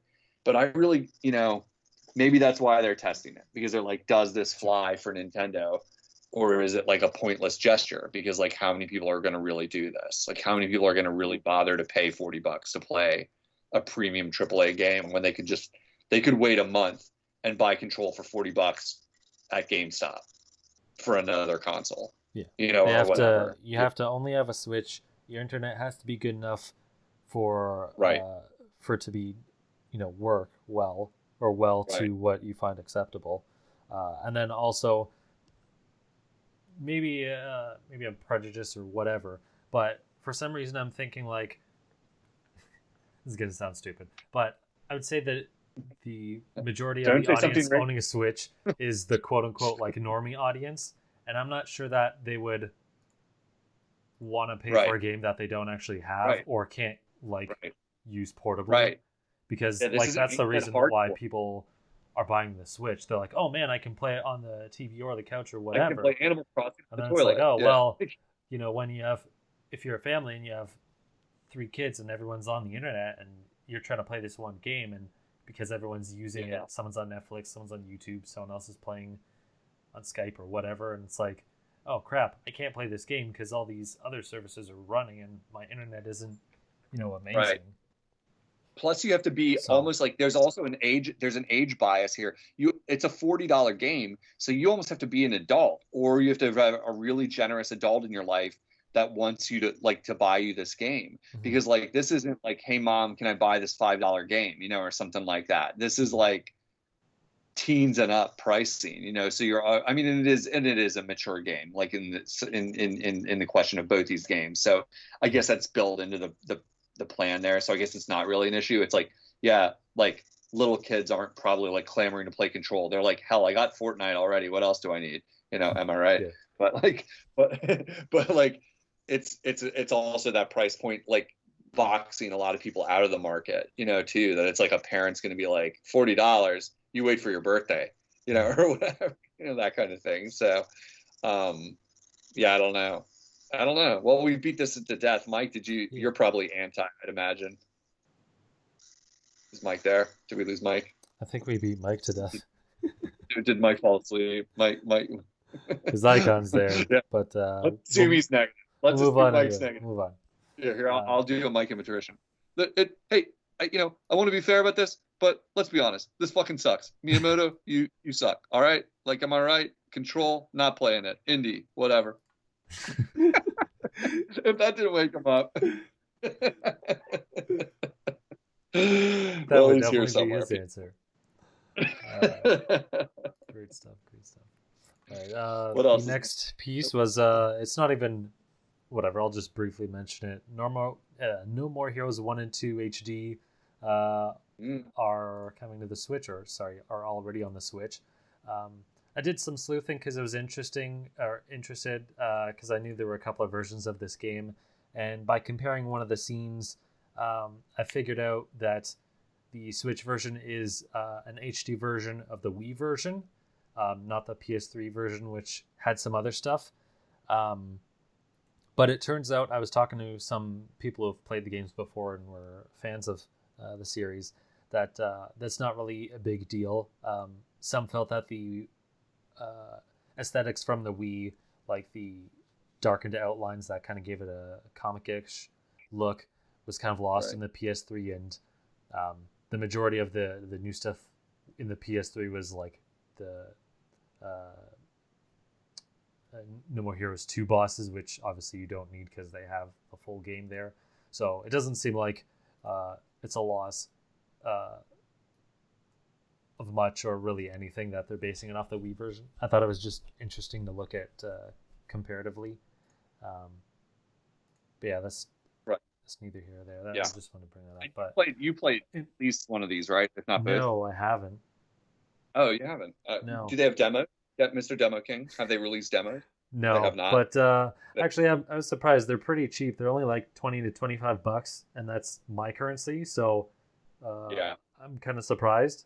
So I'll probably pick up, I don't know, the first one before I play the third. I'll probably skip the second one. There is a story. Yeah, there is a story. I mean, like, it's not that deep of a story, but there is a story, and it makes more sense if you care, which the story's kind of important to play one first. It's a toss-up for what game you might like better.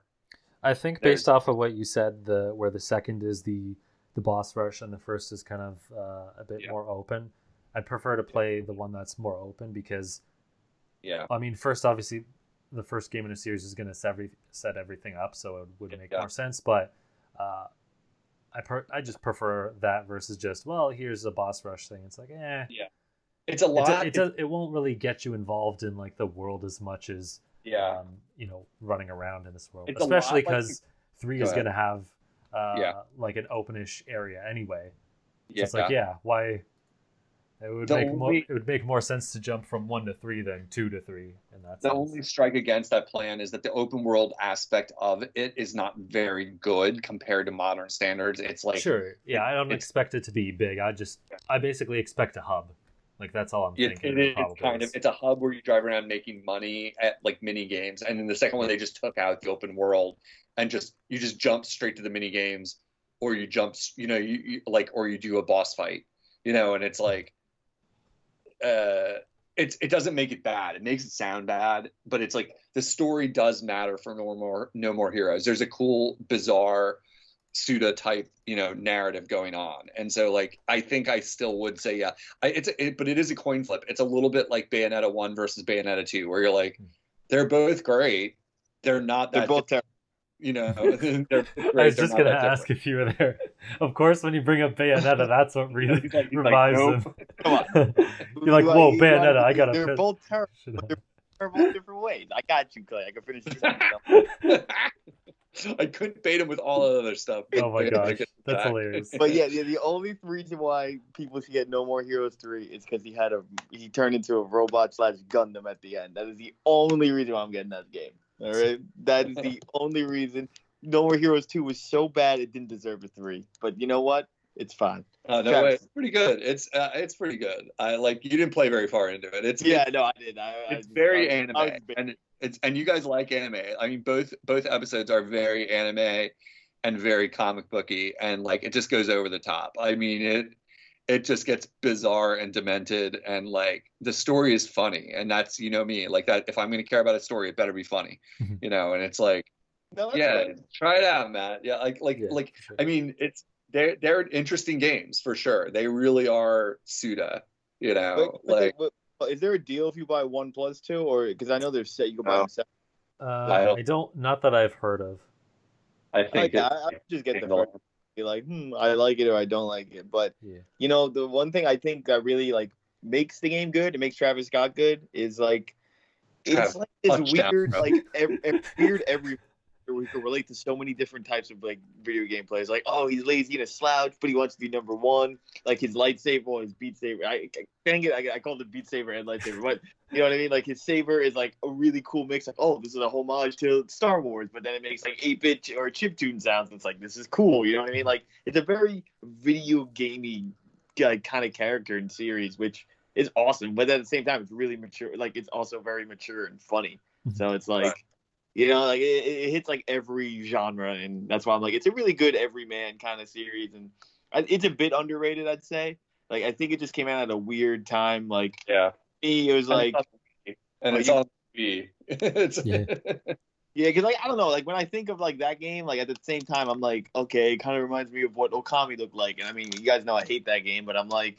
And it's like people were playing that, or people were, you know, were going on with other things, and it's like it just kind of came out and became a cult following game. But like, you can't deny that what it did. Like, it's very funny and it's very good at what it does. Like, I'm not the biggest Platinum like games fan ever, or I mean, Suda51 guy. Sorry, very same thing. But to me, they're kind of the same thing. But that's how I know they're different. If I can actually differentiate the two, I'm like, all right, he's got his own identity, and I think that's important because sometimes games just blend now. I think, Matt, you were saying roguelites, you know, it's like, oh, yeah, you don't know, but you can tell. Suda's games do not blend. That is what you can say for sure. Like, have you guys ever played Killer 7? I've heard of that. I've seen it. It is among the weirdest video games I've ever played. It's really cool. There are rumors it's going to possibly get remade eventually or released somewhere like on Switch. If you can get a hold of a copy of it, I think it's on both PlayStation or GameCube. It is really unique. Like, it's hard to say if it's good or not. I love it, but it's one of those things where you like love it. I love it because he is such a strange director, and it's well before No More Heroes. It's kind of, I think it's it's your Kojima. That's what it sounds like when you talk about him. It sounds like you're like my boy just got the Amazon simulator. What was it? Sam Porter Bridges in Death Stranding. That's it. Yeah, I can name everything but the actual title. But yeah, he just got it, and he's a huge Kojima fan. He goes, "Yo, it's actually not bad. It's like it's pretty good." And I'm like, yeah, you know what I mean? Like, you like Kojima. You liked every Metal Gear. You like the direction it goes. He's like, it's all text and a lot of watching, and I'm like, yeah, man, just, you know, he can't go to Hollywood and give him a 25-hour script, but he could do that in a game, you know? So that's an interesting thing. Suda's weirder almost, but like it's an interesting comparison. Like, I mean, Suda is weirder. I mean, like, because he, like, if you play Killer 7, you'll see what I mean. That game is out there. It is out there, and it doesn't apologize for how out there it is. It's like it literally feels like you're playing a first-person shooter that is designed to make you feel like you're on drugs, and you're like, and it doesn't make sense a lot of the time. It feels like a David Lynch film or something like that. It's very, very odd. It's probably, if I made a list of the oddest video games I've ever played in my life, like Killer 7 would make the list, like easily without thinking about it. It'd be like, oh yeah, like you like Beautiful Joe also. You just like weird cell shaded comic things. Right? Well, it's not the cell shading. It's that the thing that makes Killer 7 unforgettable to someone who puts the time into it is how strange the narrative is. I mean, like, you literally can't quite figure out what's going on a lot of the time, but you know it's interesting if you're into it. It's weird though. It's also like a first person shooter when the conventions of how they work weren't fully like outlined. And so you have to go into it expecting it to feel like it plays differently. Like it's recommended with an asterisk. If anything I'm saying makes you think you might like it, or you've ever played a Suda game and thought it was brilliant, then definitely play it. It's probably really, really cheap on like PlayStation. I don't know if the GameCube copy would be cheap or not. Like, you know. Weird. Did I miss Matt talk about Snooze of the Wild? I mean, the Wild. No. Age of. Dang, I can't remember. Yeah, we should probably get. Age of. Hold on, I gotta think of something funny. I hear you playing Kingdom Hearts. Yeah. I mean, no, it's been on. I just haven't touched it. Okay, Age of Calamity. Age of Home is too intensive. You talk about the game while I think of a new terrible pun for this game. Okay. You're thinking of a Piper. Yeah, so I guess we'll move on to that.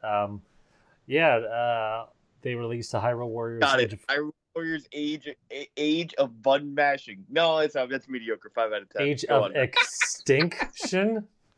Cause stink. Not bad. I don't know. That's definitely That's top bad. right now. But it sounds too cool. All right, Matt. Cool. What Yeah, did you it does. think of the terrible game? You played the demo. Yeah, I'll so say yeah. So I didn't play the original.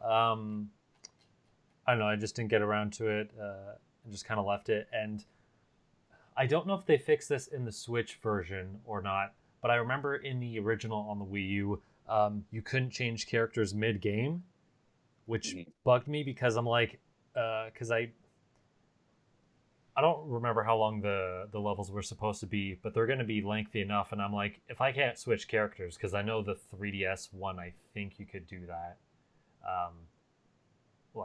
I just wasn't interested because you would just get bored of one character too quickly. So the fact that this you can is already a step up. So I'm just typing this. They give you two missions in the game. They're about, I don't know, 15 to 20 minutes each. And you can play as Link, Zelda, and Impa. Link, you can charge his attacks. Zelda uses a bunch of runes in like her main combo. And then Impa, she can pull like a Naruto clone jutsu where she copies herself and like covers a wide area. And they also all have like a super move and stuff. And they can actually all use runes. But how they works differently for each character. So Link can create an ice rune and then he can jump off and then fly with his glider, versus Zelda, she can make it and either kick it towards enemies, or if she's near water, she can like ride on top of it and like push into enemies. So I think that helps separate it, because I thought it was weird that they all can use it, and that would have been boring if it was all the same. I think it plays fine. I'm like, it's hard to tell because it was only 2 missions, and then they blue ball you by showing you other missions, and they're like, "Oh, you gotta buy the game," and I'm like, "Ah, you suck." But because they put it on the map, it's full access to the game, but everything's locked. Technically, is that what you're saying? Yeah. Wow. Because they like place the markers on the map, and it's like, oh, is there more to this demo? And then you go to it, and it's like, you gotta buy the game first. I'm like, you dick. Obviously, your save file is gonna carry over. Yeah, but I mean, like, you don't play that far into the game, so it wouldn't matter anyway. Oh, okay. Yeah, I forget. I played a demo of another game recently. It's like your save file carries over. I'm like, the demo was 10 minutes long. What am I saving? Well, that's like, wow, guys. It probably took longer to download that, whatever that game was, than to actually play it. But but think you can make popcorn and eat it. Okay, you got yeah. But okay, so in the demo, can you only play Linku, or you get Link and Zelda? No, you get Link, Zelda, and Impa you can play as. Oh, young Impa, right? Yeah. How is it? Who's your favorite of the 3? I actually like Impa the most, because Link is like your standard guy, and it's like, okay. Zelda, I didn't really like how her combo works. It doesn't feel proper. Like, no, it's just weird, because it's like, I forget all the runes, but it's like she does like a bomb one, and then like the time stasis quickly, and then like ice, and it just doesn't feel like how a normal combo hits, and they're all like in different, the attacks are like at different lengths and stuff. I don't know, if just play it, and I'm sure you'll agree that it just feels a bit off. I mean, she looked like the least appeasing from what I've seen. I mean, Impa looked cool because she looked different. Yeah. But like you said, like Link is, hey, I'm Hyrule Warriors guy with sword. Oh, yeah. Okay. But yeah, I thought Impa was the most fun to use, just because it's cool to have like 5 of your characters, and then you're like all slashing a bunch of enemies at once, and then you can pull off a super move where you blow them all up. Yeah, I mean, I like that. I mean, the only character, like, I'm gonna definitely get it to try it out. Like, I'm not like, oh, you guys should get this game, because we all know how I feel about Hyrule Warriors. I think that game should, you should have more use wiping your ass than actually being played. but like I want to play as Falco. He's my favorite character in Breath of the Wild. Like a lot That of ain't people don't like, Falco. but That ain't Falco. yeah, dude, it's gonna be really cool when I use my laser and. I always think it's Falco too. That's funny you say that. Yeah, like it's gonna be cool. He's gonna dare them. He might shine, and I'm like, yo, this is sick. Okay, maybe it's special. Brad has R-wing out, which is dope. So I'm excited to play Falco in that. But other than that, I don't know. It's now I've heard rumors that well, not rumors. I've heard many posts saying the game runs like as I said earlier, Mick ass. All right, that's worse than ass. So now. Did you play handheld? Did you play? I played I played docked. There were definitely like frame rate issues when I was playing the first level, like in the beginning. Okay. I think it like kind of leveled out as I was playing, or maybe I just wasn't paying enough attention to it. You got but pro gamer. Yeah, it's definitely not like great. I don't think it's unplayable, but I think if you notice like 60. I don't know how some people definitely like can't understand 60 frames. Somehow don't see 60 frames per second because I don't know, they're insane, I guess. But I mean, okay, if you know what 60 frames looks like, you're gonna notice like this doesn't run great, but I don't think it's also unplayable. So it's playable. Is it? So you're saying it's like did you play Link's Awakening or anybody in chat play? I did. Okay, is it like kind of like that where it's like, oh, these are stuttery, but this game's still fine, just because like it felt like the water took all the loading out of Link's Awakening? I don't remember the frame rate issues in Link's Awakening, but I'd say the frame rate issues are noticeable, but you'll probably like mostly get used to it and be like, well, I guess this is what I gotta trade off for. Yeah, you just gotta kill enemies so there's less things to load. Makes sense. It's part of the design. It's a marketing thing. You guys wouldn't get it. No, but yeah, I always laughed. I was like, okay, if I kill more of them, then the game will load better. So I guess I just have to anyway. So, Yeah, I think it. Oh yeah, Age of Mindless Drones. No, that's more of a personal attack, which is exactly what I'm going for. But that's not right. I'll be thinking of it. You got to keep workshopping it. I know. I know. I had decent fun with it. I might get it. Whether it'll wear out quickly, I don't know because, again, only 2 missions. I think the variety of characters and the fact that you'll be able to switch through them mid-game will help. That's a big change because like it did kind of suck. Going like, well, I picked Link for this one, and it's like play it for 20 to 40 minutes. It's like, oh, great. So yeah, I think that has a bit up. The difference is that I'm pretty sure this is gonna have a lot fewer characters than Hyrule Warriors because it's just like Breath of the Wild stuff. And I don't think spoilers. that many. Don't think they're gonna be okay at the end of the game. I'm just guessing, but I don't think things are gonna look that peachy at the end. Just saying. Oh yeah. I hope we might end off with fewer characters than we started somehow. So don't really expect to have that many. Maybe don't get attached to too many. Don't put all these skill points in. Yeah. But yeah, so I can see that, man.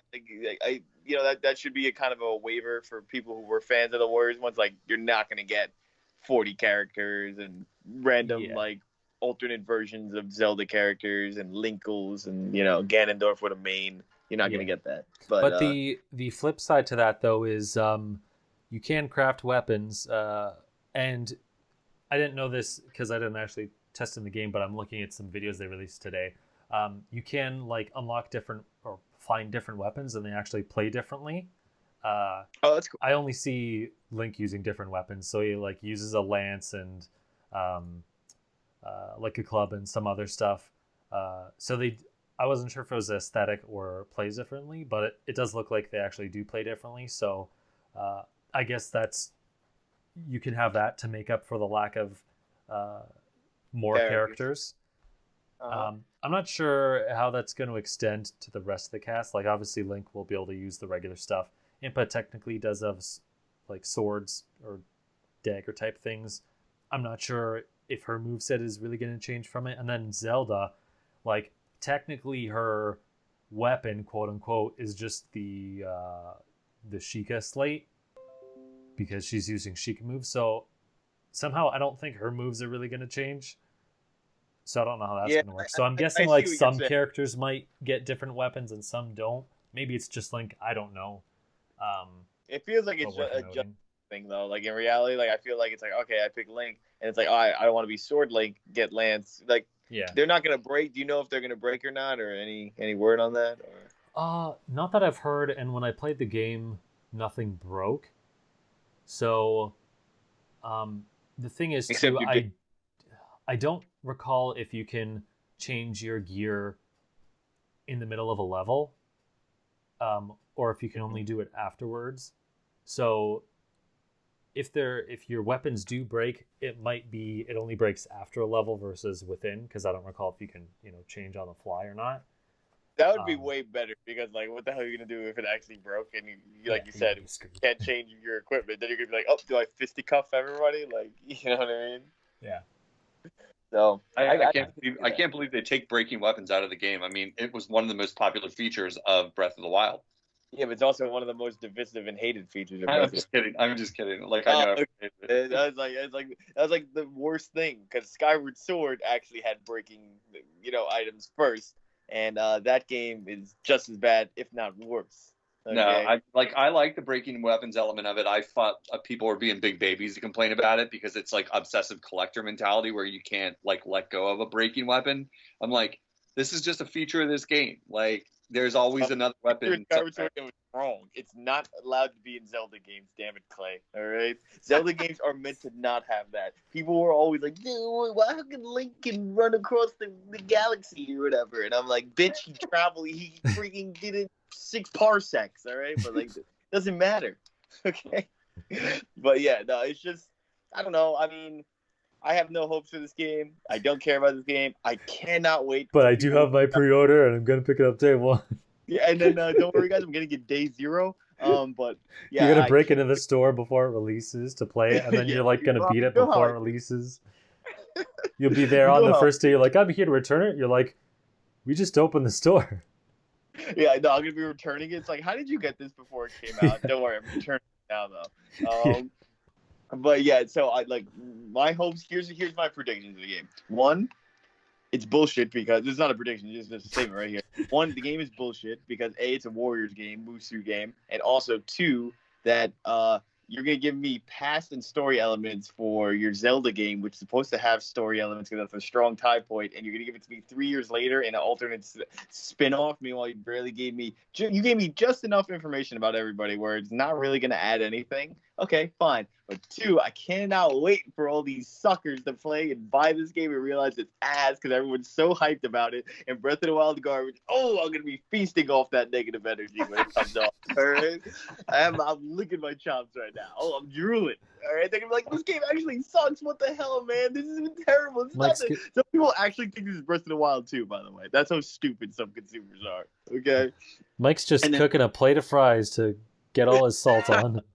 He's like, I'm ready. Oh, man, it's juicy right now. I have it right over the fryer right now. Oh, I cannot wait to dump all these people in them and just eat them up. Just right, like, what's the date's coming out? The 22nd or something? I don't recall. All right, well, Nintendo usually does Tuesdays, right? So let's just say the 24th, or something like that. But yeah, it's gonna be great. Oh, and I think everyone's gonna drop the game anyway in like 2.5 weeks. It's cool if they brought some changes. The only thing I could see about this game is that it's going to be more rumors for Switch Pro because Monster Hunter and Switch Pro, because they basically leaked it. So that's my whole rant on it. So my question, because you did play the original, right? I did, yes. So what did they do there that you would hope changes for this game? Okay. What they did, don't just say don't be a Muso game, because obviously that they can't really do that. Well, in Hyrule Warriors was they made what's the best way to say it? They alternatively made a Zelda game like more. They made the combat more let's say what's the word I'm looking for? Like an imagination meets like a fan creation. You know what I mean? Like it's like, oh, this is how I imagine Link would do this combo when he kicks enemies' asses. You know what I mean? Like it's like that kind of thing. Like they brought realism into a fan's idea of it, and I think they did that very well. So like when I was Link in Hyrule Warriors, and I would do like some sick, awesome combo, like let's just call it I don't know, Triforce of Courage spin slash. And it's like, oh shit, this is badass. You know what I mean? Like it was like some crazy epic like cutscene for it. I was like, this is sick. Like maybe this is how Link fights. They can't program this all the time, or like it'd be kind of crazy. It's not Platinum Games, and so that means it would be worse, or just be just as bad. But sorry to take a shot at you like that, Clay.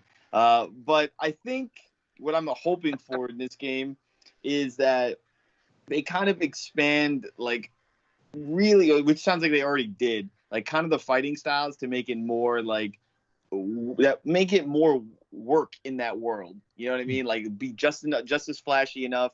Maybe get rid of like the durability, or like do something like cool with it, where it's like they have a very cool style. Like I can't deny that Musu games they bring life to stoic characters, and no shot on Link, no shot on any. It's like I'm just saying, it's like you think of a Muso game, it's like, oh, these are just old Japanese people fighting with lances. But then it's like, oh, epic 20 hit, 2000 hit combo awesomeness. And it's like, oh, damn. So I'm excited to see what they could do with the Breath of the Wild elements to make awesome combos and like destruction and all that other stuff. You know what I mean? Like you said, the specials are cool and the battles are cool. So I just want to see what more they can do with that. Okay. Speaking of that, since you brought it up, it did remind me as I'm watching some gameplay that the elemental abilities work the same. So if you get like an electric Wizrobe staff and you shoot electricity into the lake, like I did that with like Lizalfos, and all the Lizalfos were like killed because that's awesome. I electrocuted the water. So that kind of stuff makes it over, which is cool. And you can pick up those characters' staffs and use them as items. Okay, no, see that's cool. I like when they they somehow is original Breath of the Wild. I like when it's the original IP plus new fancy things. Mm-hmm. So hopefully I like it. I doubt I'll like it, and I have no hopes for it. So, and I just want everyone to suffer. That's my hope. Okay. Very uplifting words. Yeah, it's gonna be a great Christmas scene. All those poets like, this game's actually monkey ball terrible. I'm like, yeah, it smells like them too, right? Dumbass, you bought the game. I mean, like, I think like this game isn't for me. We've talked about this series a lot of times, and I've never played one, but I've stayed away from it because I'm not really into mashers. And like, I think the one thing you're overlooking is that like it's a good bet for them, because like there are a lot of people who don't really want that deep of a video game. Like, let's just face it. Like, there's a lot of people who played Animal Crossing, and it's not even a video game. Like, it's not a game. What's your goal? What's your goal? No. But in seriousness, without taking dick shots, as you say, at Animal Crossing, it's like, but it's like, I mean, I don't know. Like, there's a lot of people who like think mashing buttons is fun, and they loved Breath of the Wild. And so those two things, if I was the sales director, I'd say, yeah, green light this. It's like, it will sell like crazy. And I'm not trying to be condescending. I think there are people that will love it. They'll be like, this is so awesome. There's people that arguably might like it better than Zelda, because they're going to be like, this is more fun because I don't have to like think. Oh, I get it. So you're saying people who like Breath of the Wild have 2 IQ, and this is the perfect game for them. Yes, and Clay, finally, we're on the same page. Finally. Not saying that at all, but hey, I'd say there's a type of gamer that this might like just go over gangbusters for. They're like, this is like Breath of the Wild if it was just like arcade smash the button. Yeah. A typical action game. Like boom, boom, boom, boom, boom, smash. Oh, this looks awesome. Yeah, that's a fair point to look at too. I think it's also. I would greenlight it. I'd be like, yeah, dude, let's sell 1 million copies. Let's do it. Like that would be my exact reaction. It's because people think it's Breath of the Wild too, and they're dumb consumers. The majority of everybody is stupid. All right, then. Harsh. And there's your thesis. I would say it's also. I don't think it's necessarily like people are being swindled into it. I think there's a ton of people who are like, hey, I like Breath of the Wild. That sequel ain't coming out anytime soon, but hey, this is something I can play in the meantime that has a similar style, like all the different weapons, the elemental abilities, how the combat is similar enough, where they're like, sure, I'll play this because it's Breath of the Wild-ish, or close enough, and it'll fill my time in between, the sequel. So absolutely. I think it's just capitalizing on those people who want, another Breath of the Wild game, but obviously that's not coming for a while. Absolutely.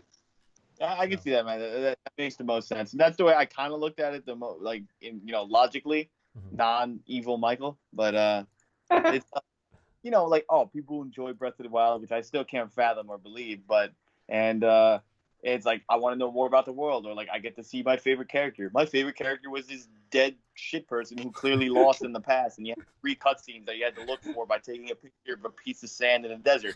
But who am I to say that that's the actual ass? All right? I mean, I'm just saying, maybe they like that, so they'll get to get more of their character without having to look for a piece of coconut that got dried after 30,000 years and the only way to unlock the brain. Like, okay. Yeah. You guys realize how bad the game Breath of the Wild is? I'm explaining how to actually get stupid cutscenes. You guys No. I'm telling you.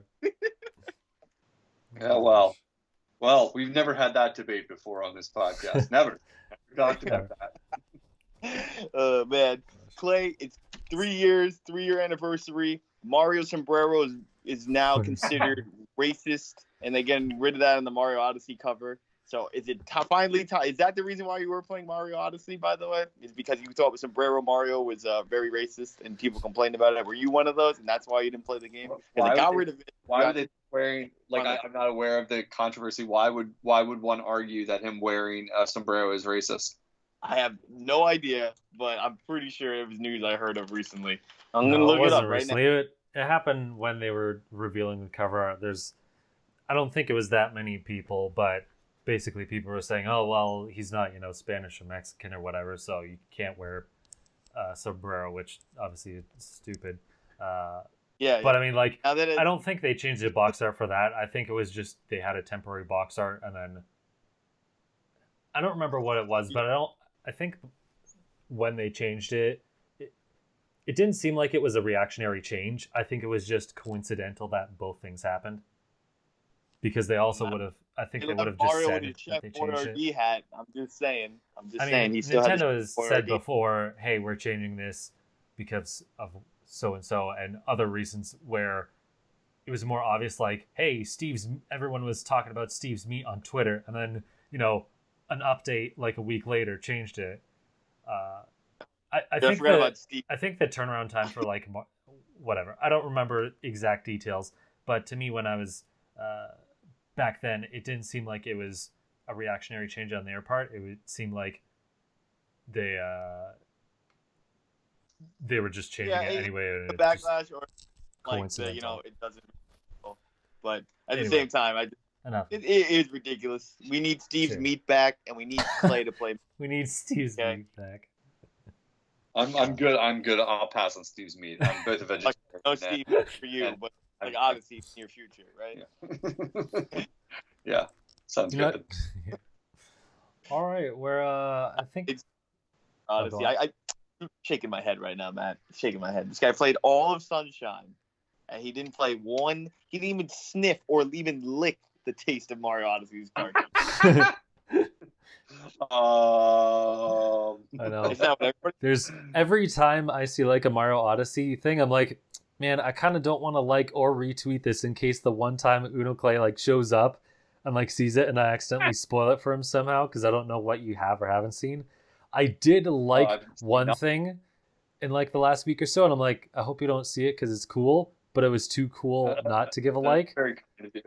But I'm like, it's been several years. I'll give this one like to this person because it's really cool. That's Mike, maybe I'll show you later. Very, very social media polite of you. I appreciate that. Not a problem. Matt had this at 4 a.m. so you wouldn't see it. He's like, I have the Clay's up. No, that's worse because then it'll remind you when someone gets up on normal time. Hey, Oh, yeah. here's the tweets you missed. Yeah, You I gotta don't do see it in that the kind middle of of the stuff. day. Yeah. But That's funny. Yeah, eventually I'll get to it. I'm not worried about it. gosh. All right. Well, I think we'll about wrap it up there for this episode. You can find us at Just Another Castle on. Wait, no, I say that later. You can find me at the Mango Viking on Facebook, Twitter, and YouTube. I released my one video for the year. That one song from like 8 months ago called Doom Crossing. I remade it in Smash Brothers, so please check it out if three people are listening at this point. Oh yeah, I saw the preview on Facebook. I'm definitely gonna check that bad boy out. I was like, ooh, spicy, Matt. Finally, you put something out. I also saw. Wait, I saw two different things. I saw a Portal one, and I saw something else. Yeah, I made like a teaser of one. There's like a portal to hell, and on that portal I had like a bunch of kanji around it. So I just like made a quick video being like, here's what all the kanji mean, because you can't really search it up conveniently. So I just explained it because I thought it was cool. I was like, shit, where's my kanji keyboard? Yeah. Exactly. But yeah, Mike, where can people find you? All right, guys, you can find me on mostly on YouTube, which is SMB Gaming 64, or currently changed to Nintendo right now. So I SMB Gaming 64 is the main way you can find me. Doing a lot of I'm doing Super Mario World ROM hacks and Mario 64 ROM hacks right now, and obviously every Sunday we do Mario Maker and some Among Us.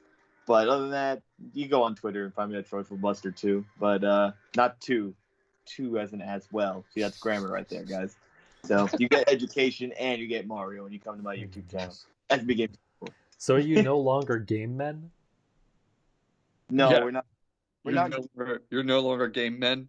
Yeah, guys, we were gaming. Get it? Like we were gaming, but we were. No, we got it. No, we got it. All right, see, we were gaming because it's a gaming channel, so it's gaming. You guys are no longer GAMEMEN. I get it. Exactly. Okay, so we're not gaming anymore, but we are still gaming on the channel. You get what I'm saying? Nah, you guys are still gaming. I love that name. I'm not gonna lie, I love that name. You guys are still doing good. You guys are still doing good things. You guys are good buddies. Good buddies. You know, they've just been busy. I'm trying to get the game in to meet up for a quick Mario party, and then they play some Visage. So, wait, you guys are trying to have a GAMEMEN meetup? Yeah, man. Don't they call those orgies? Look, guys, we're just gonna be gaming. We're gaming. We game. Okay. Some gaming. Yeah, exactly. Now you get it. Yeah, we're talking about video games. I get it. Don't tell me. I don't want to know if there's any Wiimotes involved. Just keep that to yourselves. Oh God. Yeah, but if you're gonna use Wiimotes, make sure you put the silicone wrap on it. Use protection. Use the Wiimote Plus. You don't want to throw that Wiimote through anything important. Come on. God. Wiimote Plus, the freaking Motion Plus is built in. Come on, what do you think we're chumps? All right, come on now. Never forget to wear rubber. Never forget to put the silicone wrap on it, bro. All right, Unoclay, where can people find you? I have been putting out a couple videos. Check out my YouTube channel, Unoclay Gaming, and is it called Unoclay Gaming? What's my gaming channel called, guys? Like, I forget. I'm great at. Is it Unoclay 1 or is that your Twitter? Yeah, I think that's Twitter. I think he's Unoclay 1. Yeah, it's Unoclay Gaming. No, it's Unoclay Gaming is my gaming channel.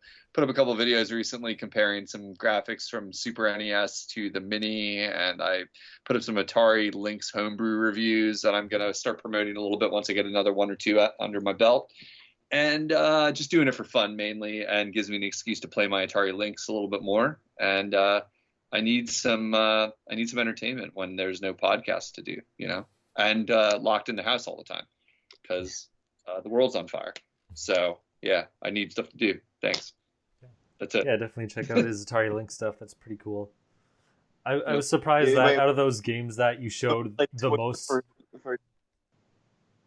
Do I go on Unoclay Twitter for Twitter stuff? Is it Unoclay Twitter as one? There's Unoclay Gaming on Twitter. There's regular Unoclay on Twitter. What about Unoclay 1? I don't know what Unoclay one is. That's my eBay account. There we go. Okay, I'm glad. I don't remember where I heard that from. Yeah, it's funny that out of those links homebrew games you were showing off, the one I found most interesting was just the numbers one. It's like the most basic one. Oh yeah, puzzle games hold up the best. I've just completed the footage for the second. I mean, I have like 100 homebrews to look at. I don't know if I'll get through even a percentage of them before I get bored of doing the videos. But like, that's exactly what will, spoiler alert for my really hot YouTube series. But like, that's what I immediately realize is that when you get to games of this vintage, at least for me, puzzle games often hold up the best because they have replay value and like they're so dated. You're not going to be blown away by the graphics, except in a technological like amazement sense. Like holy crap, someone made like these graphics on this limited system or whatever. But like that's not going to keep you playing it. It's like the gameplay fundamentally is the thing. That's kind of true of all retro gaming. It's like, you're there's going to be other things that keep you coming back. And in my second set of 5 games that I just went through, I think there's 2 puzzle games in it, and they're both by far the ones I'm going to make a folder for, that I'm going to put them on the top layer of my ROM cart, that it's like, oh, these are games I'm actually going to want to play again. They're not just a lark, like turn it on and check out how cool it is that someone made an Alien, the movie video game in Lynx, and then it turns out it's not very fun to play, even though it's impressive. It's like, okay, well, the puzzle game, like you said, the one you were playing, the 2048, is like, hey, this is actually cool. Like, I can see why this is like kind of an internet phenomenon or whatever. Like this, I could see sitting here and playing this, like just idling away a few minutes here and there. So yeah, thanks for checking it out. Yeah, I liked your Smash Brothers video too. It was funny. It was very funny, even though I really don't like you giving all that hype to Animal Crossing. It's just like, come on, dude, for real. Yeah, he gets triggered when he sees any Isabelle. A little bit. Plus, my one buddy is so good with Isabelle that every time I've played him, it's just brutal. Like it's just like being put through like a meat grinder when he brings out his Isabelle, and it's like, okay, I don't even like seeing Isabelle anymore. I'm like, no, I'm good on that. I hate playing as her, and I hate playing against her, so I'm good. Well, man, I mean, it makes sense. Doom Crossing, I mean, Animal Crossing and Doom came out at the same time. So yeah, that was the. I think that's the conceit. Yeah. Doom Crossing, Eternal Horizons. I like that. You could also went for Animal Doom. PETA would have got your video taken down. Good move. Can't call it Animal Doom. Yeah. He has Isabelle winning. PETA be in favor of it. It would have been the only other way. Animal Doom, and then it would have been New Eternal, which makes no sense. So it did. Oh, this guy's tortured animals. Falling apart here. It's falling apart. All right. Podcast, Matt.